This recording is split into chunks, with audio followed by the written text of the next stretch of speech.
The alarms were already screaming when Ethan Cole reached the observation deck. Red emergency lights spun through the fog, washing the steel walls in violent color. The sound of the sea hammered below, waves colliding with the rig's massive legs, roaring like an animal trying to break free. Someone shouted over the intercom, "Containment breach on lower deck. All personnel clear the eastern corridor." Ethan's boots slipped on the rain-slicked metal as he grabbed the rail for balance. His breath came in short bursts. He wasn't supposed to be up here. He wasn't supposed to see what was clawing its way up from the black water below. But there it was, something vast rising beneath the platform, distorting the ocean's surface as if the sea itself were breathing. A shape broke through the waves, tall as a building but shifting, fluid, almost transparent. It pulsed with light that moved like veins, blue and alive. For a second, Ethan thought it was some new kind of industrial drone, a machine gone rogue. Then it moved again and the realization hit him. No machine breathes. "Jesus Christ," he whispered. Behind him, footsteps thundered up the stairwell. Captain Nora Hayes appeared, soaked from head to toe, her face grim beneath her helmet. "Cole, off the deck now." "What is that thing? Move!" she barked, grabbing his arm and yanking him toward the door. "You shouldn't be seeing this." As they stumbled inside, the platform trembled violently, like something had slammed into one of the rig's pillars. The alarms changed pitch, dropping into a low, guttural hum that didn't sound mechanical at all. It sounded alive. Then everything went dark. Static filled the air, followed by a single sound that froze Ethan's blood. It wasn't a roar. It wasn't a mechanical failure. It was a voice. A deep, harmonic tone rolled through the steel corridors, vibrating through the floor, through his chest, through every metal bolt holding the platform together. It wasn't words, not exactly, but it carried intent. It was calling, and somehow every single person on that rig felt it. If this kind of story gives you chills already, don't forget to subscribe to the channel and turn on notifications. Your support helps bring more stories like this one to life. Now, let's go back to the beginning, and I'll tell you how it all started. 2 weeks earlier, the world had felt a lot quieter. The chopper carrying Ethan sliced through a ceiling of gray clouds over the North Atlantic, its rotors thumping like a heartbeat. Below, the ocean stretched endlessly, black water flecked with whitecaps swallowing the horizon. Ethan leaned against the window, watching the reflection of his own tired face. He looked older than 43, eyes marked by sleeplessness, skin roughened by years of oil, metal, and salt. He wasn't new to rigs. He'd worked dozens off Norway, Alaska, even the South China Sea, but none of them had a security clearance this high. Even the pre-flight briefing had felt military. Armed guards, medical scans, non-disclosure contracts, and a single phrase printed on every form in bold red letters: "Authorized personnel only, Project Abyssal." The name stuck in his mind. Abyssal. The pilot's voice came through his headset. "Approaching the Orpheus platform. ETA 5 minutes. Ethan looked ahead. Out of the mist, the structure emerged, massive and alien-looking, a dark city floating in the middle of nowhere. Its lights blinked through the fog like a constellation, each one cold and deliberate. He felt a strange mix of awe and unease. For a man who'd spent his life fixing machines, the rig was a masterpiece. Towers of steel, endless cables, humming generators. But there was something off about it, too.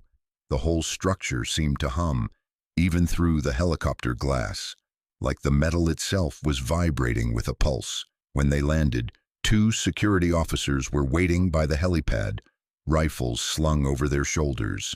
One stepped forward, expressionless. "Welcome aboard, Engineer Cole. ID and clearance." Ethan handed over his credentials. The guard scanned them with a handheld device, eyes flicking to the results, then to Ethan's face. Follow the yellow line to processing. Captain Hayes will meet you there. As Ethan walked, he noticed something strange. The security cameras. They weren't aimed at the gates or walkways. They were all turned outward toward the ocean. Inside, the main corridor stretched ahead, bright, sterile, and lined with steel doors marked with level codes. The sound of machinery was constant, steady, but beneath it he thought he could hear another rhythm, something slower, thump, pause, thump. Processing was manned by a single woman behind reinforced glass. She didn't smile. Name? Ethan Cole, transfer from the Baltic Station. She scanned his retina, took fingerprints, then slid a black keycard across the counter. Level 2 access. Stay clear of 3 or higher, and don't linger outside after 2300 hours. Why not? Ethan asked, trying to sound casual. Her eyes flicked up for the first time. Because you'll hear things. He half laughed, thinking she was joking, but she didn't blink. The rest of that first day passed in a blur of technical checks, safety orientations, and handshakes that felt rehearsed. The crew was polite but distant, like actors reading from a script. He met his roommate Liam Ortega, a systems technician barely 30, sharp eyes, quiet voice, and a strange twitch every time the intercom buzzed. "Welcome to the Orpheus," Liam said that night in their quarters. "Don't unpack too much. Nobody stays comfortable here." "Because of the isolation?" Ethan asked. Liam gave a dry smile. "Because of the silence," Ethan frowned. "Silence? Yeah, wait until you've been here a few nights. You'll know what I mean." Later, lying in bed, Ethan stared at the ceiling, listening to the endless hum of the rig. He was used to industrial noise, the groans of steel under stress, the thrum of generators. But this sound was different, softer, organic, almost like breathing. He rolled over, checking the clock. 2:13 a.m. The metal beneath him trembled faintly. Not an earthquake, not machinery, a pulse. He sat up, listening harder, and the rhythm came again. Slow, deliberate, rising from below the ocean floor. It sounded like something alive, something enormous. He went to the window and looked out at the dark expanse of water stretching endlessly around the rig. No moon, no lights, just black waves swallowing the world. And then, for the first time, he heard it, a sound so deep it seemed to come from inside his bones, a distant, resonant thud, then another, and another. He whispered into the silence, not sure why he was even speaking. "What the hell are you?" The sea didn't answer, but he could swear it was listening. Morning came wrapped in silver fog. From the mess hall window, the sea looked calm, almost polite, as if pretending last night's vibrations had never happened. Ethan sipped burnt coffee and studied the faces of the crew. Everyone looked awake but distant, eyes fixed on the routine. Spoon to mouth, tray to bin, back to work. No conversation lingered more than a sentence. Captain Nora Hayes entered with her usual quiet authority. Even off duty, she carried herself like a commander. "Cole," she said, motioning him over, "walk with me." They crossed a bridge between the living quarters and the operations tower.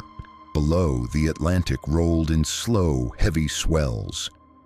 "Your transfer papers say you've logged 15 years on offshore platforms," Nora said. "That's experience we need."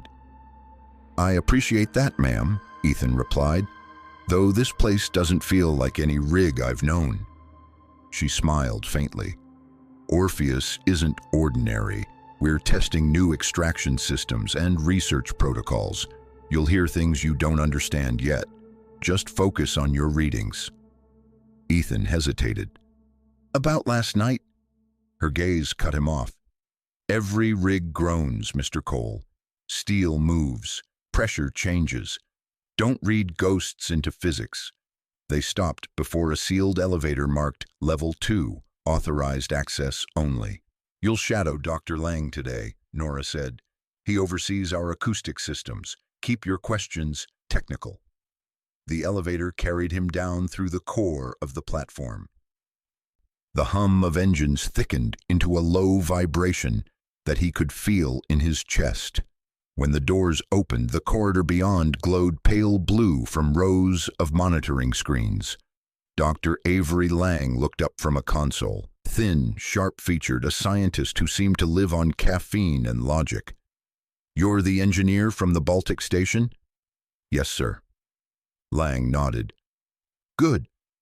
We're not drilling in the traditional sense. We're mapping sound."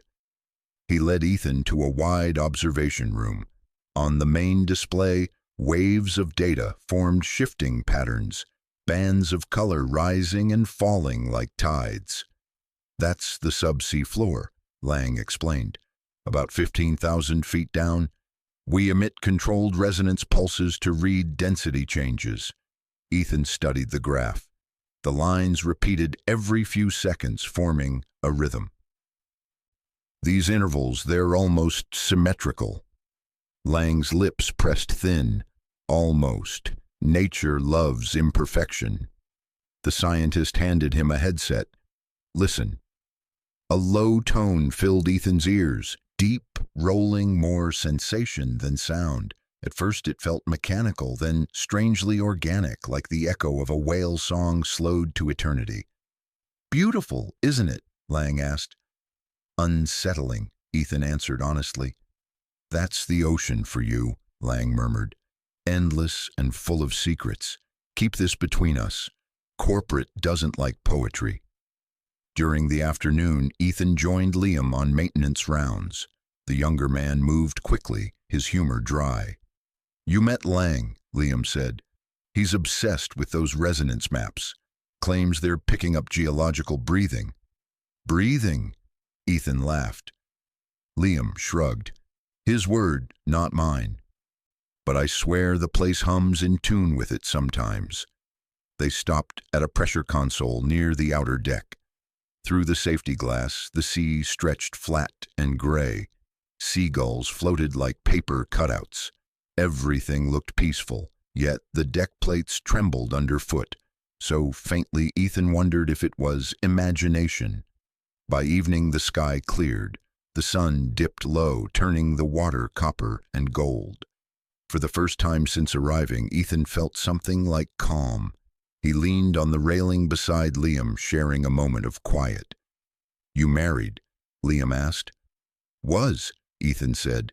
"Ended before the last contract." "Then you'll fit right in. Everyone here's running from something."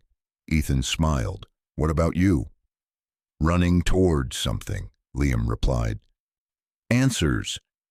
A voice crackled through the intercom. "All units report to briefing room B at 1900.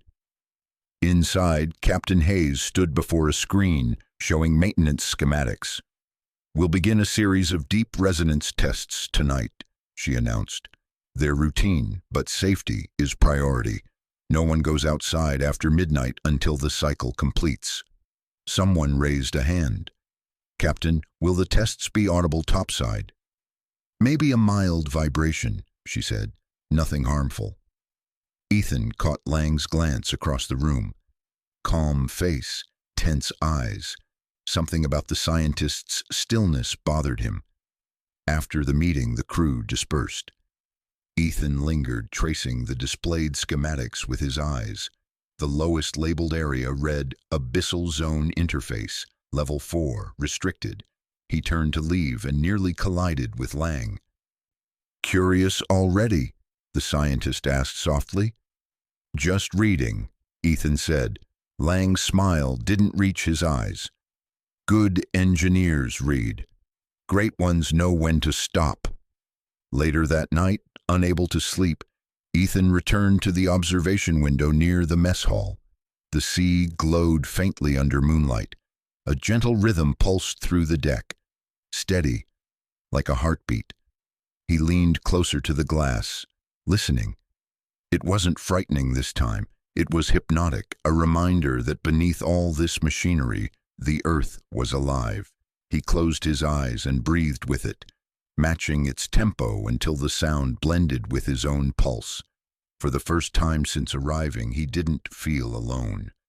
The sea turned silver again by midnight. The Orpheus platform was wrapped in fog so dense it looked as though the sky had sunk to touch the water. Every floodlight on deck cast shallow halos that faded only a few feet out. Ethan Cole stood at the railing beside the communications tower, watching the mist coil around the rig's towers. Behind him, the engines droned at a low, careful pitch. Somewhere deeper inside the platform, machinery was building toward the night's experiment, the resonance test. "Cole?" Liam's voice came through the comm headset. "Control wants confirmation on your sector readings before we start the first pulse." "Pressure nominal," Ethan said, glancing at his tablet. "All seals good." "Copy that. Try not to fall asleep on watch." Ethan smiled. The banter helped. The rig could make a man feel as if he were the last person left on Earth. He tucked the tablet under one arm and scanned the fog again. Out there, beyond the edge of the lights, was nothing. No horizon, no stars, no hint of land, just blank ocean stretching forever. The intercom buzzed with Captain Hayes's calm authority. "Attention all crew, resonance sequence begins in 5 minutes, maintain stations." Down in the operations bay, Dr. Lang's team calibrated the emitters, massive cylindrical devices fixed along the understructure of the rig. Each one would send a controlled vibration deep into the seabed, mapping layers of rock and sediment by the way they echoed back. Ethan watched his instruments as the countdown reached 0. The first pulse rolled through the structure, soft at first, like distant thunder. The deck quivered under his boots. A second pulse followed, sharper, then another. The pattern continued, steady, mechanical, but after the 7th pulse, the pattern changed. The echo returning from below was offbeat, slightly delayed, as if the ocean floor had answered in its own rhythm. "Control, this is Cole," he said into the mic. "I'm getting a delay on my return signal, 3.2 seconds. "Confirmed," Lang's voice replied, oddly calm. "Hold your position. We're adjusting frequency." The next vibration was stronger. Ethan felt it in his chest, a deep hum that rattled his breath.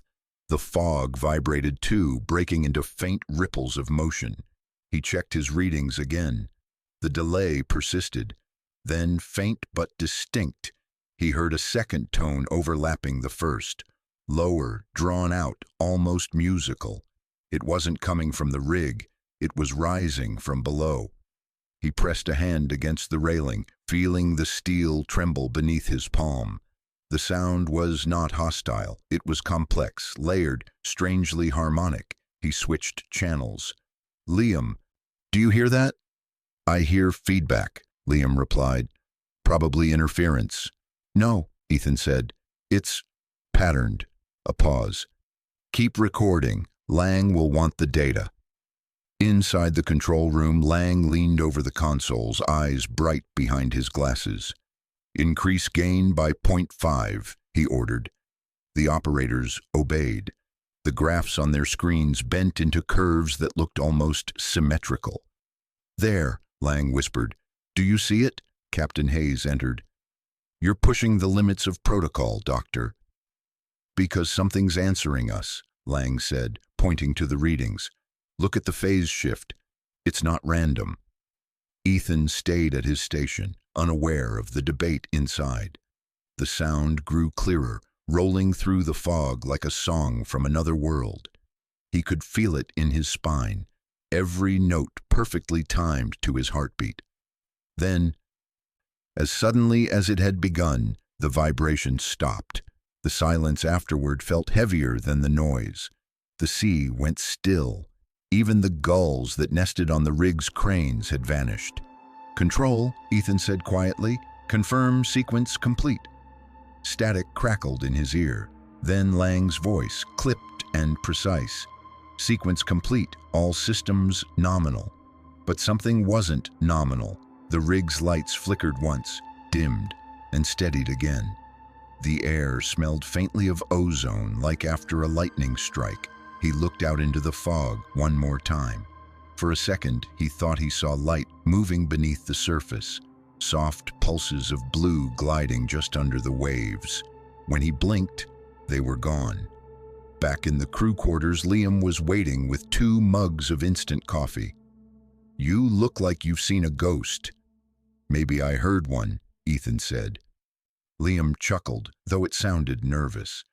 "You're starting to sound like Lang. Don't go down that road. Half the crew that start chasing noises end up requesting early transfer." "I'm just saying the ocean doesn't usually echo like that." "The ocean doesn't usually have people drilling 12,000 feet into it either," Liam said. "Get some sleep." Ethan tried, but as he lay in his bunk, the memory of that low harmonic hum returned. Threading through his dreams, he dreamed of light beneath dark water, of shapes moving in rhythm, and of a pulse that matched his own heartbeat. When he woke before dawn, the rig was silent again. Outside his window, the fog had cleared, and the North Atlantic stretched endless and calm. Yet the stillness felt staged, as if the ocean were waiting for something. He washed, dressed, and went to the engineering bay early. Overnight logs showed normal pressure, normal temperature, normal readings, yet someone had manually locked part of the data archive. He tried his clearance card. Denied. Liam arrived moments later, rubbing sleep from his eyes. "You're early." "Couldn't sleep." "You're not the only one," Liam said, lowering his voice. Half the crew reported headaches after the test. Lang called it psychosomatic, but the medtechs were handing out painkillers like candy. Ethan studied his friend's face. "You think something's wrong?" Liam hesitated. "I think Lang knows more than he's saying. He's been here since the first phase of construction. He was the one who convinced corporate to build the rig over this exact spot." "What's under us, Liam?" "According to the charts, rock and sediment." He gave a tired smile. "But that's not the story people whisper about." Before Ethan could press further, the PA system crackled. "Attention all personnel," Captain Hayes's voice echoed through the corridor. "Briefing in 10 minutes. Mandatory attendance." They exchanged a glance and headed up the stairs. Whatever the test had uncovered, Ethan was certain of one thing. No one on the Orpheus platform was going to admit it out loud. The briefing room filled with the low murmur of tired voices. Crew members took their seats, coffee cups clutched like shields. Captain Hayes stood at the front beside Dr. Lang, both of them looking more serious than usual. Behind them, a digital projection displayed the rig's seismic map, ribbons of color showing the layers of the sea floor. "Last night's test was a success," Hayes began. "We've confirmed deep resonance at a stable frequency. Phase 2 will begin once we recalibrate the instruments." Lang tapped the screen, zooming in on a narrow band near the bottom of the map. "This region here," he said, "is what interests us. The pulse we transmitted returned in patterns consistent with a large cavity or void, possibly an ancient magma chamber, though its acoustic properties are unusual." Ethan studied the projection. The formation looked almost geometric, too regular to be natural. "You think there's a structure down there?" he asked. Lang glanced at him. "It's too soon to speculate. Our job is to collect clean data." From the back of the room, someone muttered, "And not ask the wrong questions."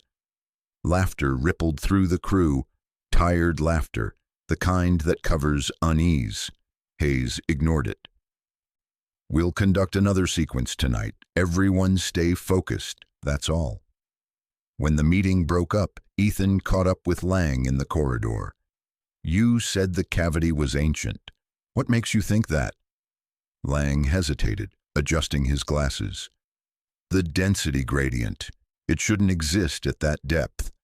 Layers that deep should have compacted millions of years ago. Whatever created that void kept it open." "Pressure alone wouldn't do that," Ethan said. Lang's expression tightened. Precisely. That's why we study it. The scientist walked away before Ethan could ask more. Later that afternoon, the sun burned through the fog for the first time since Ethan's arrival. The sea turned a bright, endless blue. He joined Liam on maintenance duty along the outer walkway. Seabirds trailed the rig in lazy circles, and the smell of salt air mixed with diesel. "It's almost peaceful," Liam said, tightening a bolt on a railing. Ethan nodded. "Almost. You ever think about what's below all this? All that pressure, miles of darkness, makes you realize how small we are." "Maybe that's not such a bad thing," Ethan said. "Keeps us humble." They finished their checks and sat for a moment on the deck's edge, legs dangling above the waves. For a brief time, they talked about ordinary things: food from home, music, sports. The conversation felt like a tether to the world they'd left behind. By evening, a soft wind carried the smell of rain. The crew gathered in the mess hall, the mood lighter than usual. Someone found a guitar. A few others joined in with quiet laughter. Even Captain Hayes paused by the doorway, watching her crew with a rare smile. Ethan sat with Liam and two others, listening more than speaking. When conversation turned toward the test, the tone stayed careful. "They say this rig's sitting on something big," one technician said. "Lang's been chasing it for years." "Big as in profitable," another joked. "Big as in history-changing," the first replied. Ethan leaned forward. "You really think that's true?" The man shrugged. "Heard rumors before I signed on. Something about unusual readings under this section of the Atlantic. Whatever it is, corporates invested a fortune." After dinner, Ethan walked the quiet corridors alone. The rig hummed with its usual rhythm, machinery, and wind blending into a single steady tone. He passed one of the sealed doors marked Level 3, Restricted. A guard stood beside it, eyes forward, posture rigid. The man didn't move or acknowledge him. Ethan continued down the hall, uneasy without knowing why. There was no threat in the air, no danger, only the awareness that everything here ran on secrets. He ended up at the observation deck. The sunset flared orange across the sea, painting the rig's steel towers in firelight. For the first time, Ethan allowed himself to feel wonder instead of suspicion. The ocean stretched vast and beautiful, calm as glass. Maybe, he thought, the world beneath it wasn't something to fear, but to understand. He spoke softly to himself, the words carried away by the wind. If we can map the unknown, maybe we can live with it too. Behind him, the intercom clicked on. Dr. Lang's voice echoed through the speakers. "All personnel, prepare for Phase 2 diagnostics. Test sequence begins at 2200. Ethan watched the last of the sun slip below the horizon. Somewhere under that mirror of water lay answers. Scientific, maybe even spiritual. Whatever waited below was ancient, yes, but it was part of the same world that gave them sky, sea, and the will to explore. He straightened, squared his shoulders, and headed back towards the control deck, unaware that by morning the Orpheus platform would no longer feel like a workplace, but a threshold. The night began with order. Instruments hummed, lights blinked in rhythm, and every crew member knew their station. But beneath the noise of machinery, something else waited. Something too quiet to name. Ethan stood in the control room beside Dr. Lang as Phase 2 of the resonance experiment began. The screens glowed blue and green, waves of data sweeping across them like tides. Outside, the North Atlantic pressed against the rig's foundations in heavy, deliberate motion. "Output steady at 200 kilohertz, Lang said. His fingers flew across the keyboard. "We're initiating Deep Pulse Pattern 3. Captain Hayes watched from the upper deck, arms folded. Her voice carried through the intercom. "All departments, confirm readiness." From his headset, Ethan heard Liam reply from maintenance. "Systems locked and green. Standing by." Lang triggered the sequence. The rig shuddered. A deep vibration rolled up through the metal, the same heartbeat rhythm Ethan had felt before. It was familiar, but this time it pushed harder, resonating through the soles of his boots into his chest. "Depth feedback?" Lang asked. 13,900 meters, Ethan said, reading the console. "Holding." The pulse repeated. The readings sharpened. Then something flickered across one of the monitors. A faint shadow in the wave patterns, almost like a reflection. "Hold that," Lang ordered. "Freeze frame." Ethan magnified the section. The anomaly was small but distinct. A symmetrical pattern repeating over 3 frequencies. It looked almost like a signature. "That's not geological," Ethan said. Lang stared, unblinking. "No, it isn't." Hayes leaned over their shoulders. "Explain." Lang hesitated. "It could be a resonance echo from a metallic deposit. Or something hollow." The captain's jaw tightened. "Continue the sequence, no speculation." The next pulse hit harder. Lights flickered. A thin vibration hummed through the glass panels. For a moment, Ethan thought he heard something woven into the noise. Not feedback, not machinery, but a tone that rose and fell like an imitation of breath. He looked at Lang. "You hear that?" Lang didn't answer. His focus stayed fixed on the anomaly. The data stream suddenly froze, then reversed direction. Alarms chirped across the control room. Ethan's screen flashed data inversion error. "Shut it down," Hayes ordered. Lang hesitated. "It's not dangerous. Now." Ethan hit the kill switch. The vibration stopped. The silence afterward felt like a drop in pressure, the kind that makes your ears pop on a plane. Everyone exhaled at once. Hayes turned to Lang. "Doctor, you just pushed that system past tolerance." Lang removed his headset, eyes distant. "We made contact." The words hung in the air. No one spoke. After the briefing ended, Ethan found himself unable to sleep. The sound, that soft, rhythmic tone from below, replayed in his mind like a memory that didn't belong to him. He walked the corridors alone, the hum of generators following him. Most of the crew had gone to their quarters. Emergency lights threw long shadows down the narrow halls. The air smelled faintly of oil and salt. At the end of the main corridor, he reached a door marked Level 3, Restricted Access. A new keypad had been installed beside it, sleek and black. He shouldn't have lingered, but curiosity pressed harder than fear. He tried his card. Denied. He waited a moment, then slipped the maintenance override tool from his belt, a simple diagnostic device meant for electrical locks. He'd used it hundreds of times on ordinary doors. This one was different. The lock clicked, then glowed faintly blue. A small screen lit up. Access granted, temporary clearance. O2-30. He froze. He hadn't expected that. Someone had left the system open, as if waiting for him. Inside, the corridor descended at a sharp angle. The lighting changed from white to dim amber. The walls were reinforced with thicker steel and marked with hazard stripes. Somewhere below, water dripped in steady rhythm. He moved quietly, each step echoing down the passage. On either side, sealed rooms lined the hallway, their observation windows dark. He passed one with a faint light still glowing behind the glass. He stopped, leaned closer. Inside, a large cylindrical tank filled with liquid stood in the center.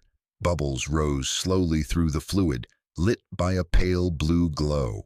Something floated within, shapeless at first, then almost human in outline. He blinked and the light flickered off, leaving the tank dark again. A chill ran through him. The rational part of his mind said it was a test module, part of the resonance experiments, but the part that remembered that tone knew better. Footsteps sounded behind him. Ethan turned quickly. Couldn't sleep either?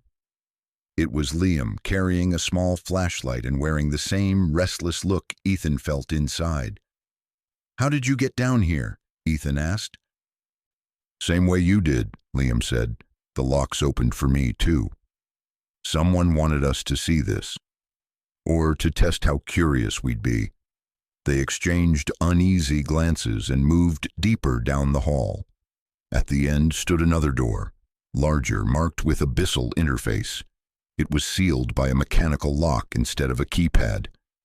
Liam knelt to inspect it. "Looks manual, old school. Think you can open it? Give me a minute." As Liam worked, Ethan glanced at the wall beside the door. A plaque read, "Project Abyssal, Phase 01 Research Wing." So it was real, not just a name whispered in rumors. The lock clicked. The door opened with a hiss of pressure equalizing. Beyond was a circular room filled with soft blue light. Consoles lined the walls, their screens alive with scrolling data. In the center, a reinforced glass floor revealed the ocean below, dark, infinite, and alive with faint pulses of light. Ethan stepped closer. The light patterns under the glass looked familiar, the same shapes from the resonance monitor. They weren't random, they were signals. "Lang knew about this," Ethan whispered. "Hayes too, probably," Liam said. "But what are they trying to—" A sudden jolt ran through the floor, nearly knocking them off balance. Alarms began to flash red. On the console nearest the door, a warning blinked. "Structural breach, level 4. "Let's move," Liam said. Ethan hesitated just long enough to glance once more through the glass. The lights below were brighter now, swirling like a storm. In their pattern, he saw something almost deliberate. A sequence repeating over and over. 3 long pulses, 1 short. A code. Or maybe a message. They ran for the elevator, the alarms echoing like sirens through a city underwater. When they reached the main deck, Captain Hayes was already barking orders to security crews. Lang stood beside her, pale and trembling, watching the monitors. "What happened down there?" Hayes demanded. "Pressure fluctuation," Lang said. "A collapse near the lower anchor. It's stabilized now." Ethan met his eyes. Lang looked away. Hayes turned to him. "Cole, you and Torres stay clear of restricted levels." "Understood." "Yes, ma'am." But as she turned back to the control station, Ethan noticed the faint tremor in her hands. The first time he'd seen her shaken. Later, when the rig finally quieted, he sat in his quarters with Liam. They replayed the resonance recordings from the previous night on a portable analyzer.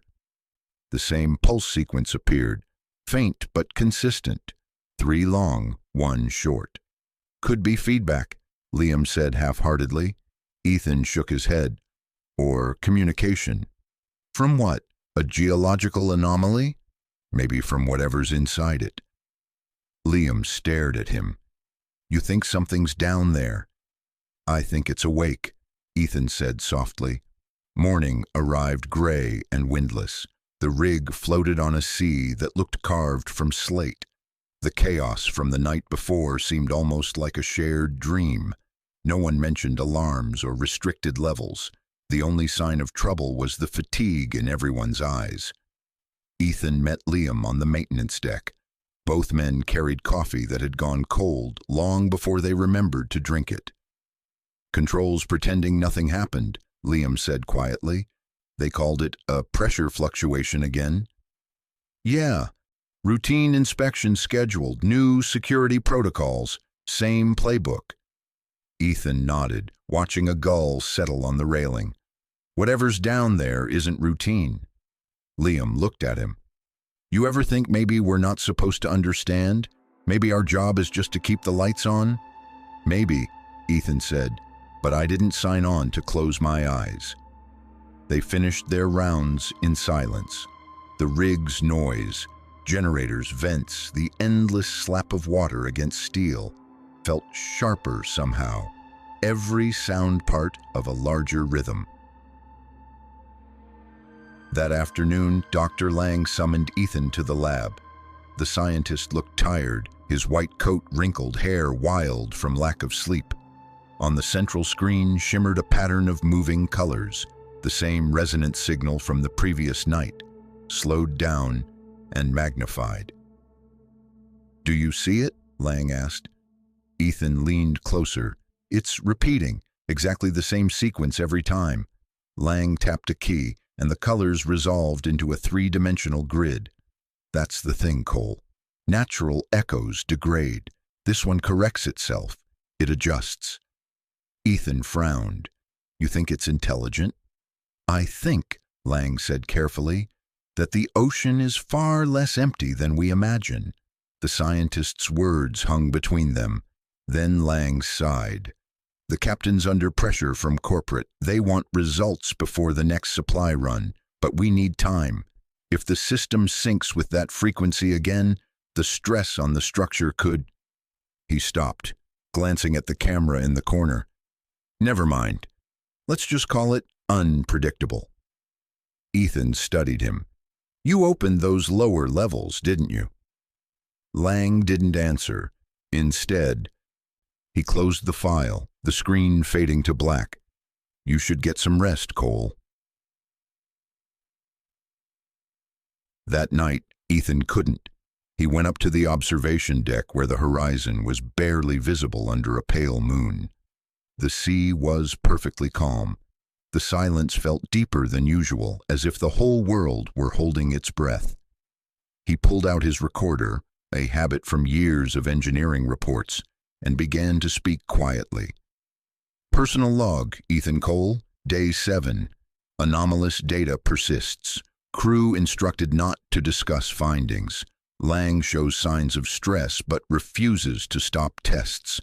I can't shake the feeling that something in the deep is aware of us." He stopped, embarrassed by the sound of his own voice, then saved the file and slipped the recorder into his pocket. From behind him came footsteps. Captain Hayes. "You're not good at following orders, Mr. Cole," she said. Ethan turned. "Just getting some air." "Air's fine. Speculation isn't." He waited for a reprimand, but instead she joined him at the railing, arms resting on the cold metal. "When I first took this command," she said softly, "I thought it would be simple. Keep the team safe, meet the numbers, go home. But the ocean has a way of changing plans." "Then why stay?" he asked. "Because the truth is down there," she said. "And the truth matters." She straightened, the brief openness closing off. "Get some sleep, Cole. Tomorrow we test again."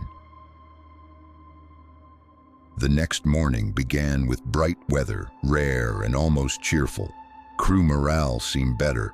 Music played in the mess hall, laughter rising here and there.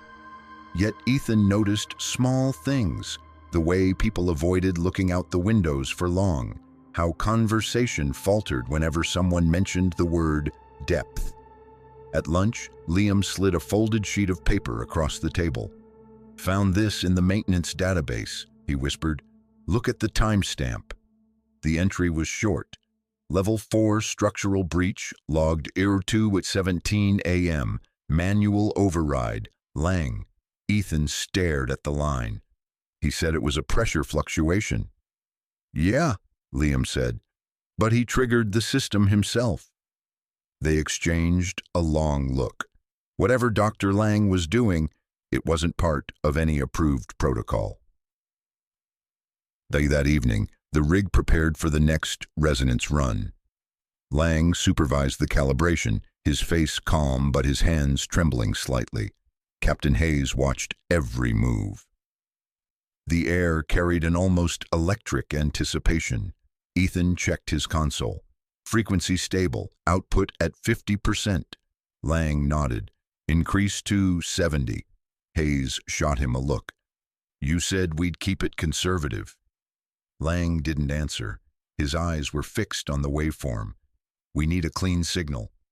The deep hum began again, rolling through the platform. At first it felt ordinary, a vibration through steel. Then the lights dimmed. Monitors flickered. The hum shifted pitch. Lower. heavier. Lang shut it down, Hayes ordered. He didn't move. It's answering, he whispered.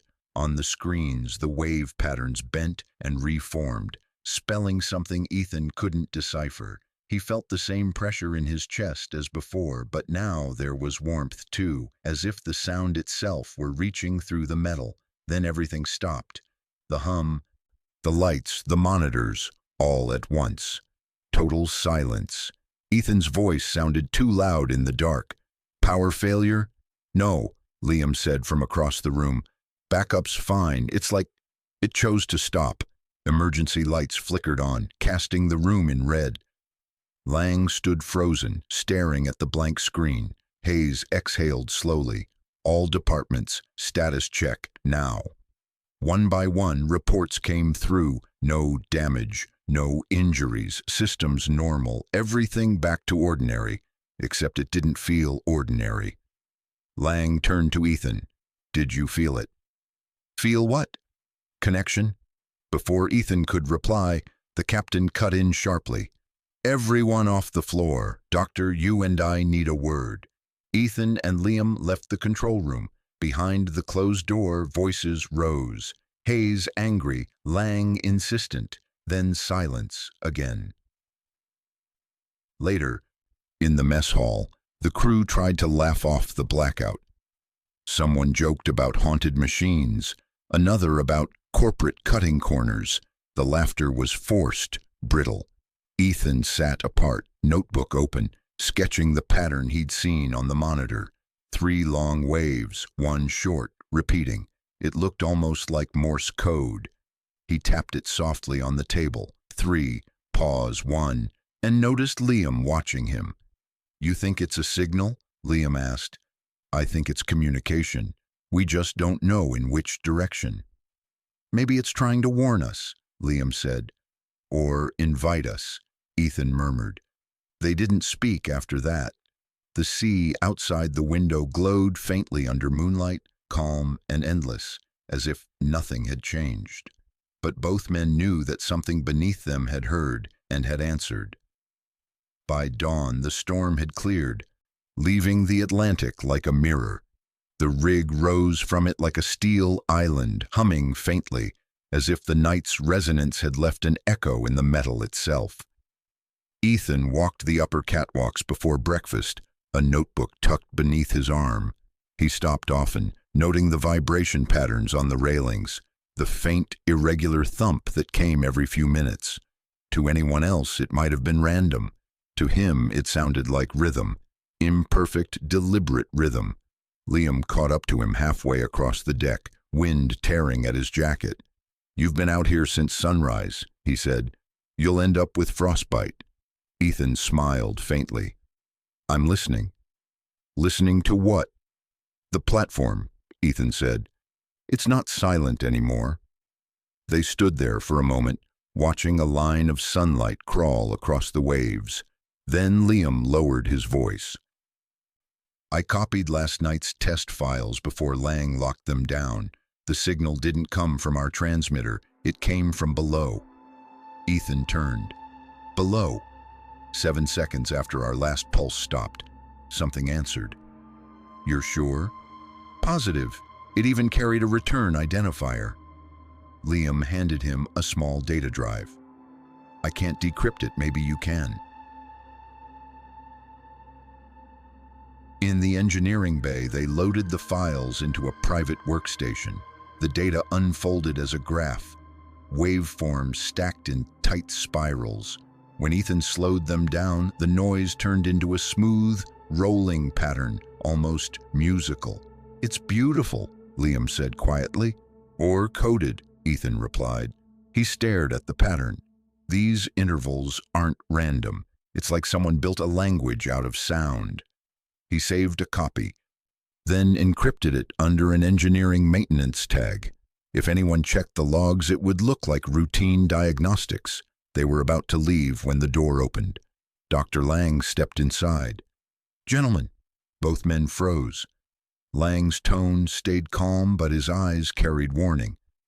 Curiosity is a virtue, Mr. Cole, but only when it serves the mission. Ethan closed the console.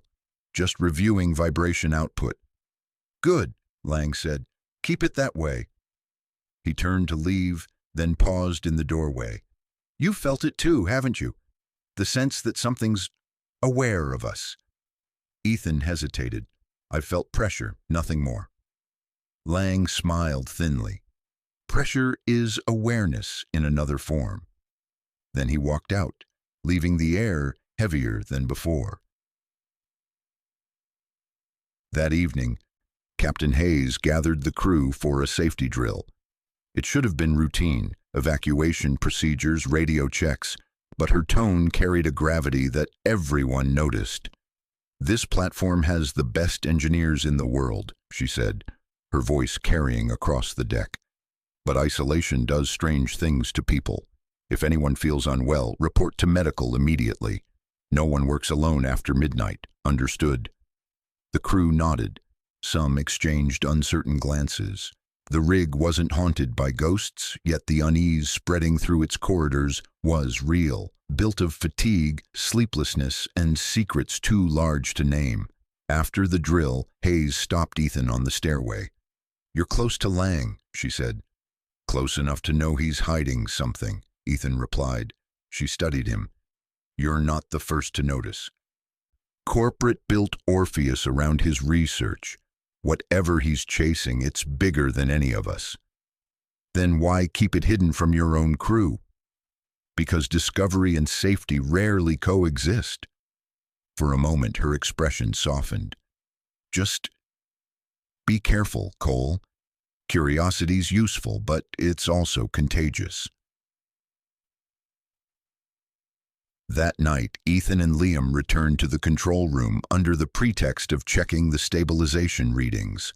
The corridors were quiet. Most of the crew had turned in. Through the thick glass walls, they could see the sea stretching black and flat. Liam activated a terminal linked to the acoustic receivers. If we can replay the response at low frequency, maybe we can trace the direction it came from. Ethan nodded. Do it. The speakers emitted a low murmur that rose slowly into a sustained tone. The air in the room seemed to thicken with it.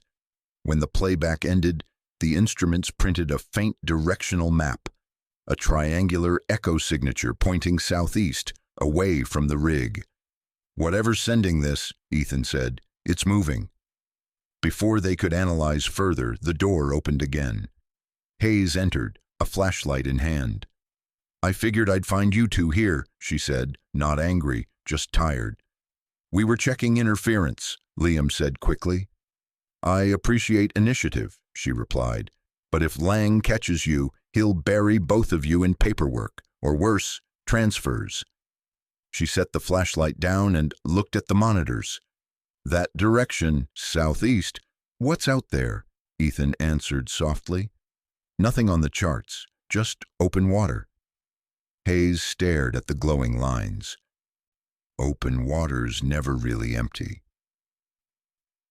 Over the next days, the mood aboard Orpheus shifted. The sea stayed calm, but the people didn't. Engineers misplaced tools, alarms triggered without cause, and conversations trailed off into silence whenever Lang entered a room. Ethan kept recording everything, changes in pressure, electrical interference, even crew behavior. The logbook grew thick with notes. One afternoon, he found Lang standing alone at the observation window, eyes fixed on the water. You ever think about what might be listening? The scientist asked. Ethan replied, I think about what we'll tell the world if we ever figure it out. Lang gave a small, humorless laugh. The world won't believe us until it's too late to matter. By the end of the week, Ethan had pieced together enough to form a theory. The resonance wasn't just bouncing off the ocean floor, it was interacting with something beneath it, something vast enough to generate a return signal, whether it was a geological structure, a mineral formation, or something entirely unknown. He couldn't yet prove. He only knew that Lang and corporate were willing to risk everything to keep probing. That night, Ethan made another recording, his voice steady but weary. Personal log, day 12. The signal persists. Crew morale low. Dr. Lang's behavior erratic. Captain Hayes caught between orders and instinct. Whatever's below us, it's changing the way we think. I feel it when I sleep, like the rhythm of waves under my skin. Not fear exactly, just awareness. He paused, then switched off the recorder. Outside, the rig lights shimmered against the calm Atlantic. For a heartbeat, he thought he saw a second shimmer farther out, a reflection that didn't belong to any star or beacon. When he blinked, it was gone. The following morning broke clear and bright, the kind of rare North Atlantic day when the horizon looked endless. A cool wind blew over the decks, carrying the smell of salt and steel. For the first time in days, the crew smiled easily. Someone even played music over the internal speakers. Yet the relief felt fragile, like paint over rust. Ethan spent the early hours inspecting the stabilization array along the rig's south tower. Liam joined him, clipboard in hand. "You notice anything different?" Liam asked. "About the rig?" "About people. They're quiet again, but it's the wrong kind of quiet." Ethan nodded. "They're waiting for something. Maybe for someone to tell them it's all under control." "Is it?" "Not from where I'm standing." After lunch, Captain Hayes called Ethan to her cabin. The space was functional. Charts, communication logs, a small porthole showing only sea. She stood by the desk, reading from a report stamped confidential. "You've been logging extra hours," she said without looking up. "I couldn't sleep." "I read your maintenance notes. You're thorough. You also mention unexplained resonance irregularities." Ethan met her eyes. "Because they're there." "I'm not arguing," Hayes said. "I'm warning you. Lang's been instructed to restrict data access. Corporate doesn't want speculation spreading." "Speculation?" "We recorded a response signal." "I know," she said quietly. "I heard it too." The admission surprised him. "So why hide it?" he asked. "Because the company thinks public attention would end funding. They call it Project Abyssal, officially a study of deep ocean acoustics. Unofficially." She trailed off. Ethan waited. "Unofficially, they're chasing proof that the ocean isn't just a resource," she finished. "It's a system we don't fully understand. Lang believes sound is the key, communication through pressure and frequency, not biology." Ethan sank into the chair opposite her. "Communication with what?" "With whatever forms patterns down there. Maybe rock, maybe something older." She closed the folder and looked at him. "Your job is to keep the rig safe. Mine is to follow orders. But if this research crosses a line, I need an engineer I can trust." "You have one," Ethan said. That evening, Lang announced a maintenance window for instrument recalibration. The order cleared non-essential staff from several lower decks. Ethan recognized an opportunity. With Hayes's tacit approval, he and Liam took portable monitors and descended toward the restricted levels.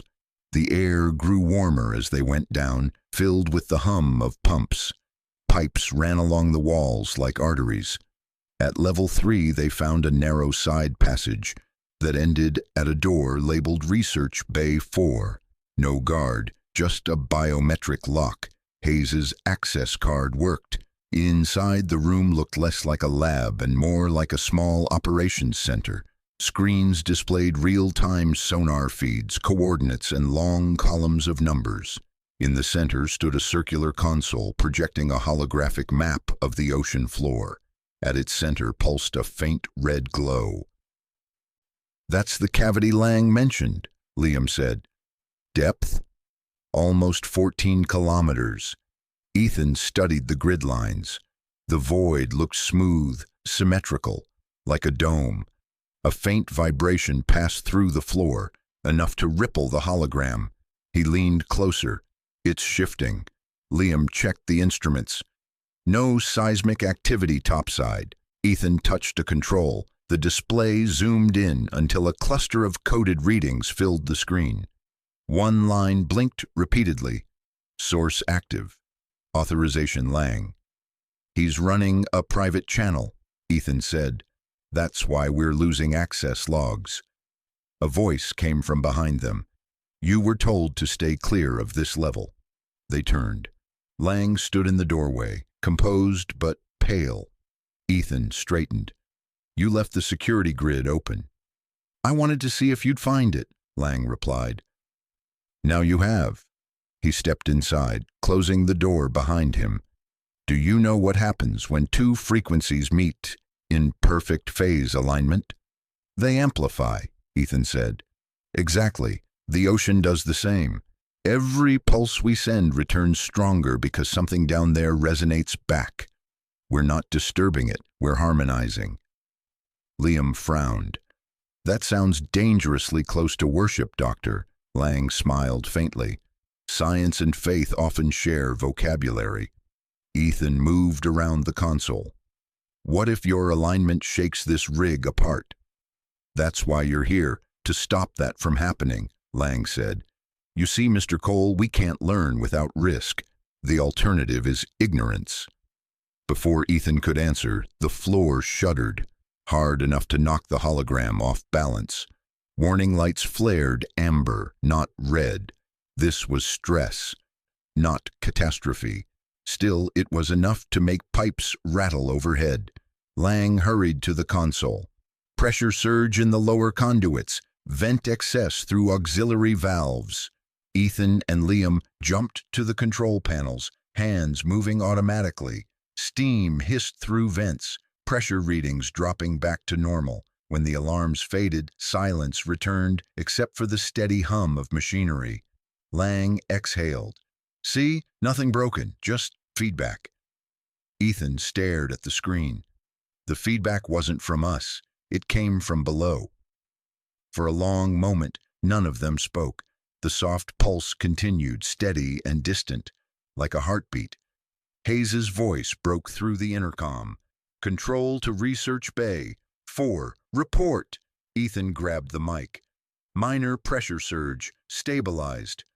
Understood. Lockdown and return topside. Lang nodded to them. Go. I'll finish logging the event. Outside in the corridor, Liam whispered, He's going to keep pushing. Ethan replied, Then we'd better stay ahead of him. Later, on the upper deck, Captain Hayes met them. The sun was setting, turning the water gold. I saw the readings, she said. Lang nearly exceeded safe limits. Ethan handed her a data stick. That's his private channel. Whatever he's sending, it's not company protocol. Hayes took it without comment, then looked out at the horizon. We'll review this together, and if corporate asks, this conversation never happened. For the first time since his arrival, Ethan felt a strange mix of resolve and calm. The fear that had hovered over the rig for days shifted into purpose, whatever lay beneath them. He wasn't going to face it as a bystander anymore. As the last light faded, the Orpheus platform stood alone in the endless ocean, every beam of metal humming faintly with stored energy. Below, unseen currents moved in quiet response, like a language waiting for someone to learn how to speak it. The North Atlantic had gone quiet again. No wind, no waves, just an endless sheet of steel-gray water stretching toward the horizon. The Orpheus platform floated in the middle of it like a monument to human stubbornness. From the bridge, Captain Nora Hayes watched the readouts flicker across her console. The calm should have been reassuring, but every instinct told her it was wrong. The ocean wasn't calm, it was listening. Current velocity, 0.3 knots, reported the navigation officer. Surface pressure nominal, no anomalies. Hayes leaned back. Keep a triple log tonight. I want every metric verified manually, not just by the system. She turned toward Ethan Cole, who was reviewing data from the previous day's resonance test. His face was drawn and focused. The kind of look he got when he was solving a problem that didn't want to be solved. "You've been quiet," Hayes said. Ethan nodded toward the monitors. "Something's still off. The acoustic returns from last night don't make sense." "How so?" "They've started forming patterns, too regular to be noise. Repeating intervals, fixed spacing. If it were a sonar echo, it should scatter." Hayes frowned. "And if it's not a sonar echo? Then someone or something is trying to match us." That word hung in the air like static. Match us. Hayes crossed her arms. "Lang's experiment resumes in 6 hours. If there's something he's not telling me, I want to know before then." Ethan hesitated, then said quietly, "I'll find out." From below deck, the hum of machinery filled the corridors. Ethan and Liam moved through the maintenance levels, checking conduits under the guise of standard inspection. They'd done this enough times that the guards barely noticed them anymore. Liam carried a portable analyzer, its screen glowing pale blue in the dim light. "You really think Lang's hiding something from the captain?" Ethan nodded. "He's been logging encrypted transmissions directly into the research uplink, corporate channels, not operational data. Could be maintenance reports.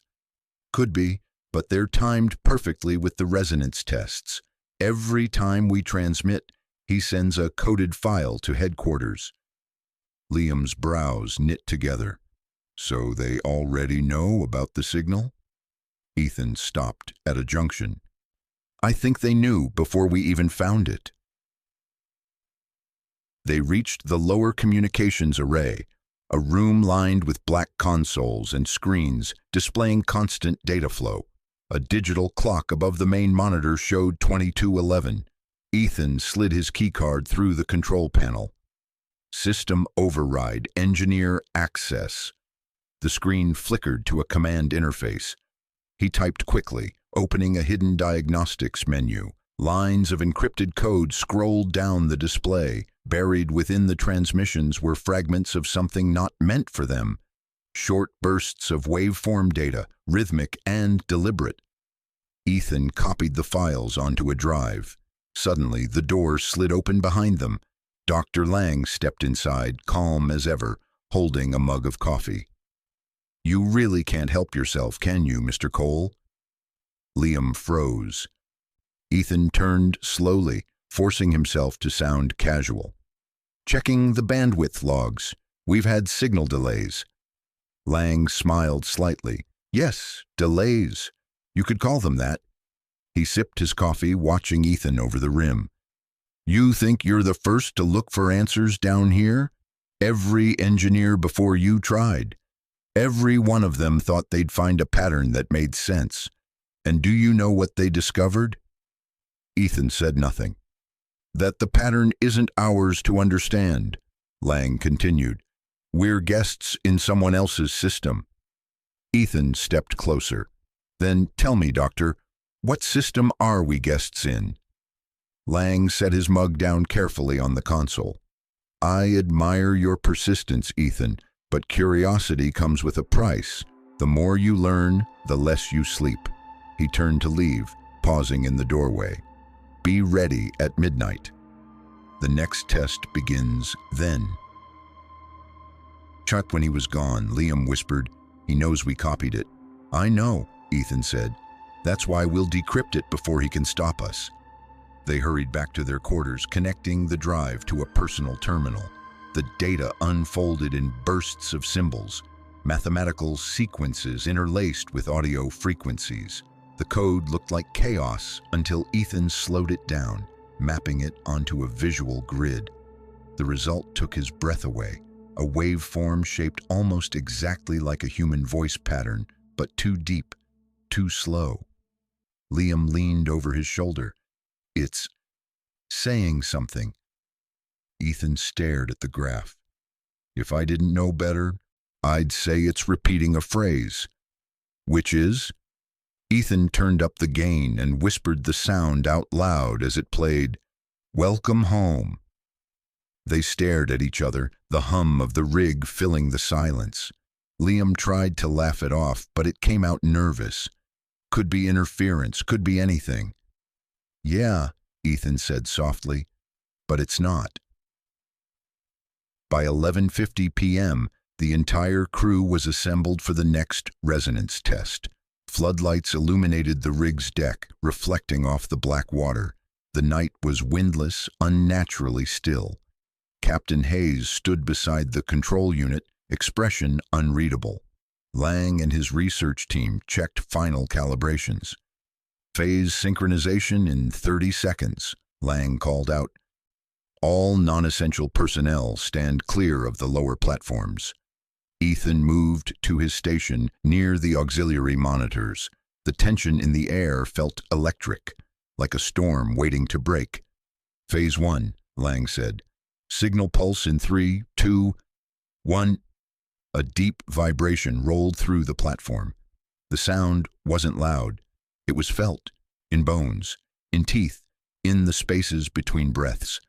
The water around the rig rippled outward in perfect circles. Ethan watched the data feed. The signal bounced back stronger than ever, forming a clear pattern. Not random, not noise. A sequence. "Phase 2, Lang ordered. "Increase amplitude by 20%. "Doctor, that's beyond test parameters," Ethan said. Lang didn't answer. He simply raised a hand. "Do it."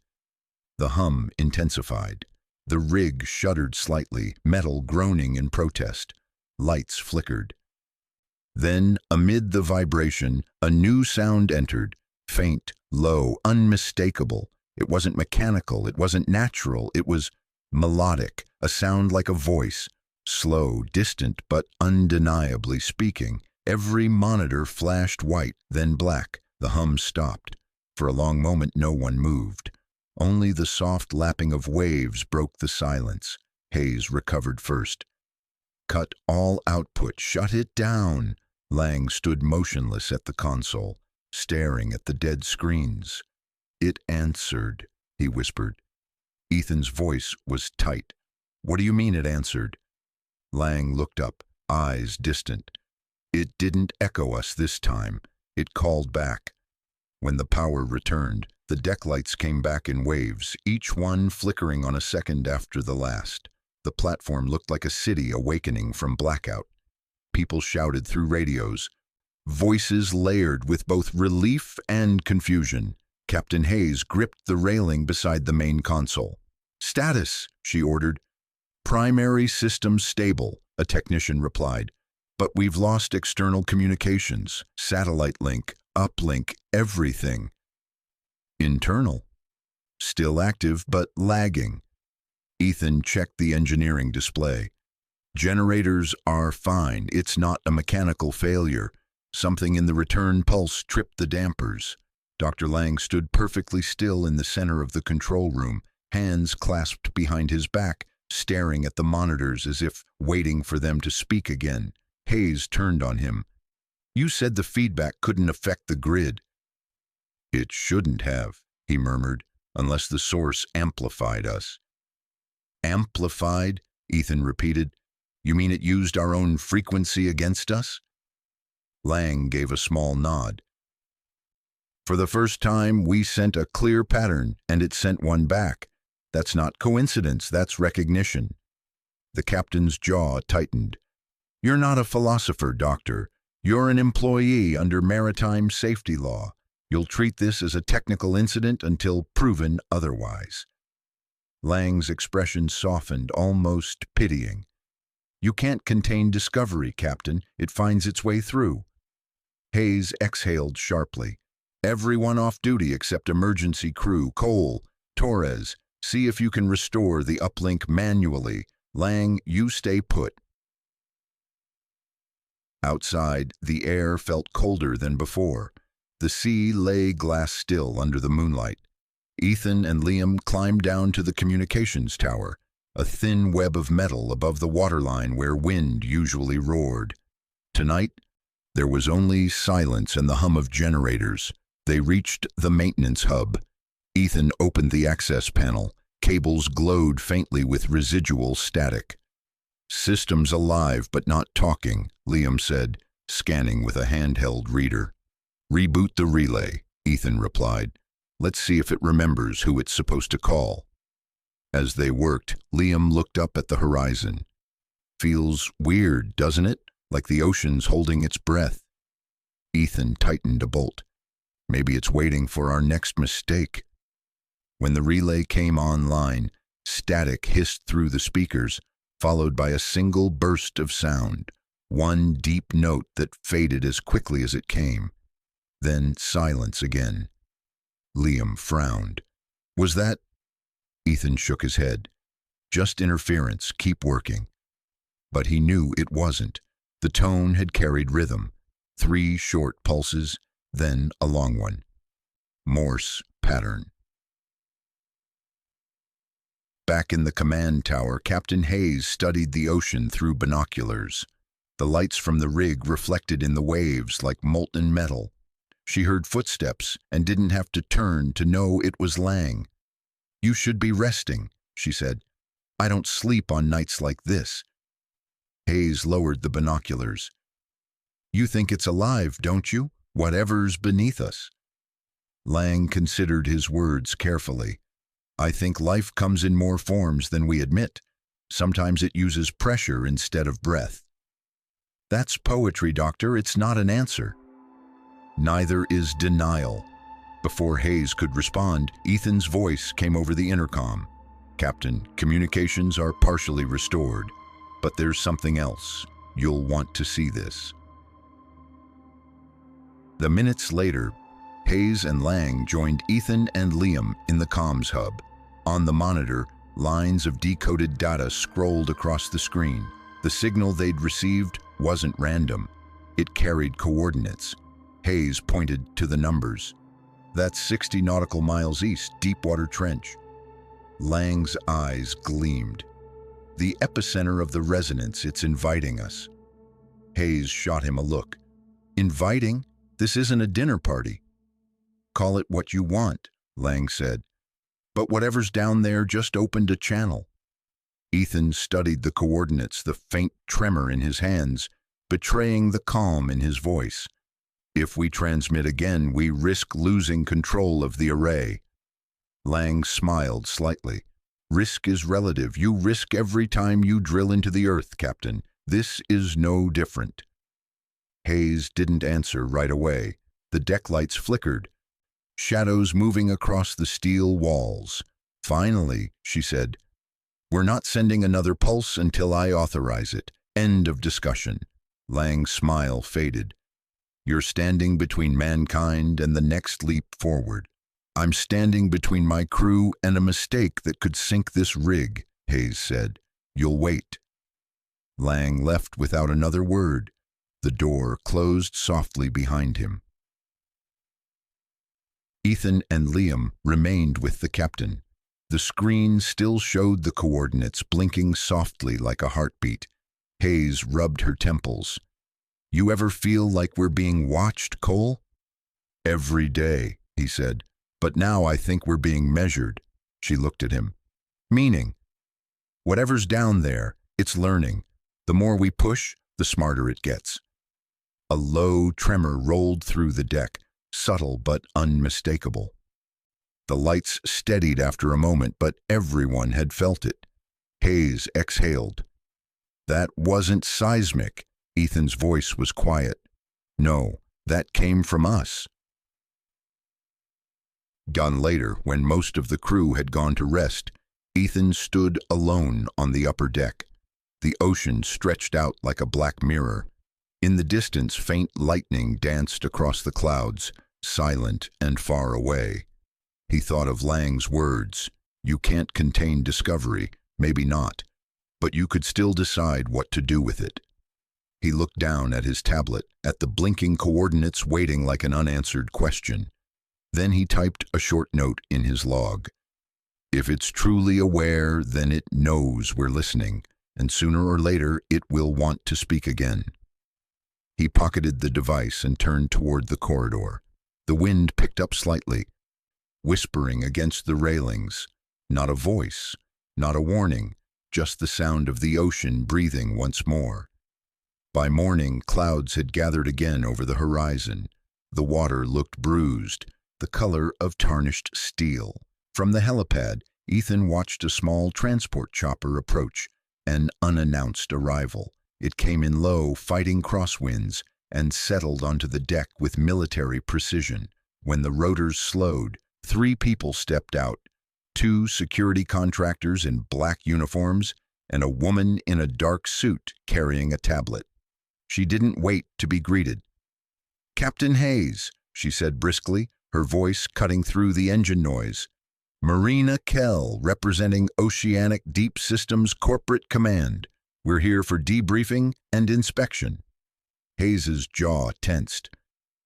"You weren't scheduled for another 2 weeks. Schedules change when we detect unauthorized transmissions." Ethan and Liam exchanged a look. Inside the conference room, the atmosphere was sharp enough to taste. Kell placed her tablet on the table and spoke as if delivering a verdict. At 00 hours last night, the Orpheus platform emitted a resonance pulse exceeding safety limits by 17%. Immediately afterward, all communication links went offline for 4 minutes. Explain. Dr. Lang folded his hands. A minor systems feedback. Nothing of concern. Kell's eyes flicked to Ethan. "Engineer Cole." Ethan hesitated. "The feedback originated from the resonance itself. We didn't initiate the amplification. It came from below." "That's speculation," Lang interrupted. "It's data," Ethan replied evenly. Kell turned to Hayes. "Captain, I'm suspending independent experiments until further notice. Corporate control will oversee all subsequent tests." Hayes straightened. "With respect, my crew runs this platform under maritime authority. Any experiments violating safety code will be sanctioned directly by headquarters," Kell finished, "effective immediately." For a moment, no one spoke. Outside, wind rattled the glass. After the meeting, Ethan found Lang in the corridor outside the lab, pacing. "You knew they were coming," Ethan said. Lang didn't deny it. "They've been monitoring every frequency since the first anomaly. They want results, not safety drills." "And you're fine with that?" "I'm a scientist, not a politician." Ethan stepped closer. "That signal we received, it wasn't noise. It sent coordinates." Lang looked almost amused. "So you've seen them?" "Yes." "Then you understand why we can't stop now." "Lang," Ethan said quietly, "whatever's down there isn't a discovery, it's a dialogue, and we don't know who's on the other end." "That's precisely why we must continue," Lang replied. "Ignorance is more dangerous than truth." Before Ethan could answer, one of the new security men appeared. "Dr. Lang, corporate wants you in the comms bay." Lang nodded, leaving Ethan standing in the hum of fluorescent light, his pulse beating in rhythm with the low vibration of the rig. By afternoon, tension had spread through the crew like static. Orders changed hourly. Engineers were reassigned without explanation. Liam approached Ethan near the tool lockers, voice low. "They're locking down the lower levels. Kell's people sealed Research Bay 4. Ethan frowned. "Because of Lang? Because of you? Your access credentials triggered an audit." Ethan sighed. "Figures." They worked silently for a while before Liam said, "You ever think about leaving? Just getting on that supply chopper next time?" "Every day," Ethan admitted. "But if we leave, they'll bury what's happening here, and maybe the people with it." At dusk, the platform's loudspeakers crackled. "Attention, all personnel. Corporate test sequence scheduled for 2100 hours. Non-essential staff will remain in quarters." Hayes found Ethan on the upper deck, staring at the waves. "They're taking over my rig. she said. Our rig, Ethan corrected. They want to replicate last night's signal. If they push it again, something's going to break. Then we stop them, Ethan said. Hayes studied him for a long moment, weighing trust against duty. Finally, she nodded. You know the systems better than anyone. If we lose control of the pulse generator, you cut the power manually, understood? Understood. Now when night fell, the sea turned black again, perfectly still. From the observation deck, the crew could see the new corporate technicians wiring additional transmitters along the platform's rim. Blue lights traced their cables reflecting off the metal. Inside the control center, Marina Kell stood beside Lang. We'll double amplitude in the final phase, she said. That could overload the dampers, Lang warned. Headquarters wants results. Doctor. Hayes watched from the command post, her face hard. Ethan stood at the engineering console, hands ready on the manual override. Beginning test sequence, Kell announced. Phase 1, stabilization. The platform vibrated deeper than before, a resonant hum that seemed to rise through the floor. Readings scrolled faster across Ethan's screen. Temperature, magnetic flux, pressure. Phase 2, signal broadcast. Lang hesitated, then pressed the key. A burst of sound rolled out through the ocean, so low it was almost a feeling rather than a noise. The deck trembled, gauges spiked. Ethan's monitors flashed a warning, feedback detected, source unknown. Shut it down, he called. Kell's voice cut through. Hold frequency. Lang looked torn between fascination and fear. It's responding again. Doctor, Hayes shouted. Cut the feed or I will. Lang hesitated a second too long. The lights dimmed. The whole rig lurched. Alarms wailed, then abruptly stopped. For a heartbeat, there was only silence. Then the monitors came alive, not with static, but with a steady, pulsing rhythm. It wasn't chaotic this time. It was synchronized, deliberate, almost calm. Ethan stared at the pattern. It's stabilizing itself. Hayes whispered, What does that mean? Lang's voice was almost reverent. It means we're not alone in the equation anymore. Outside, the sea remained still.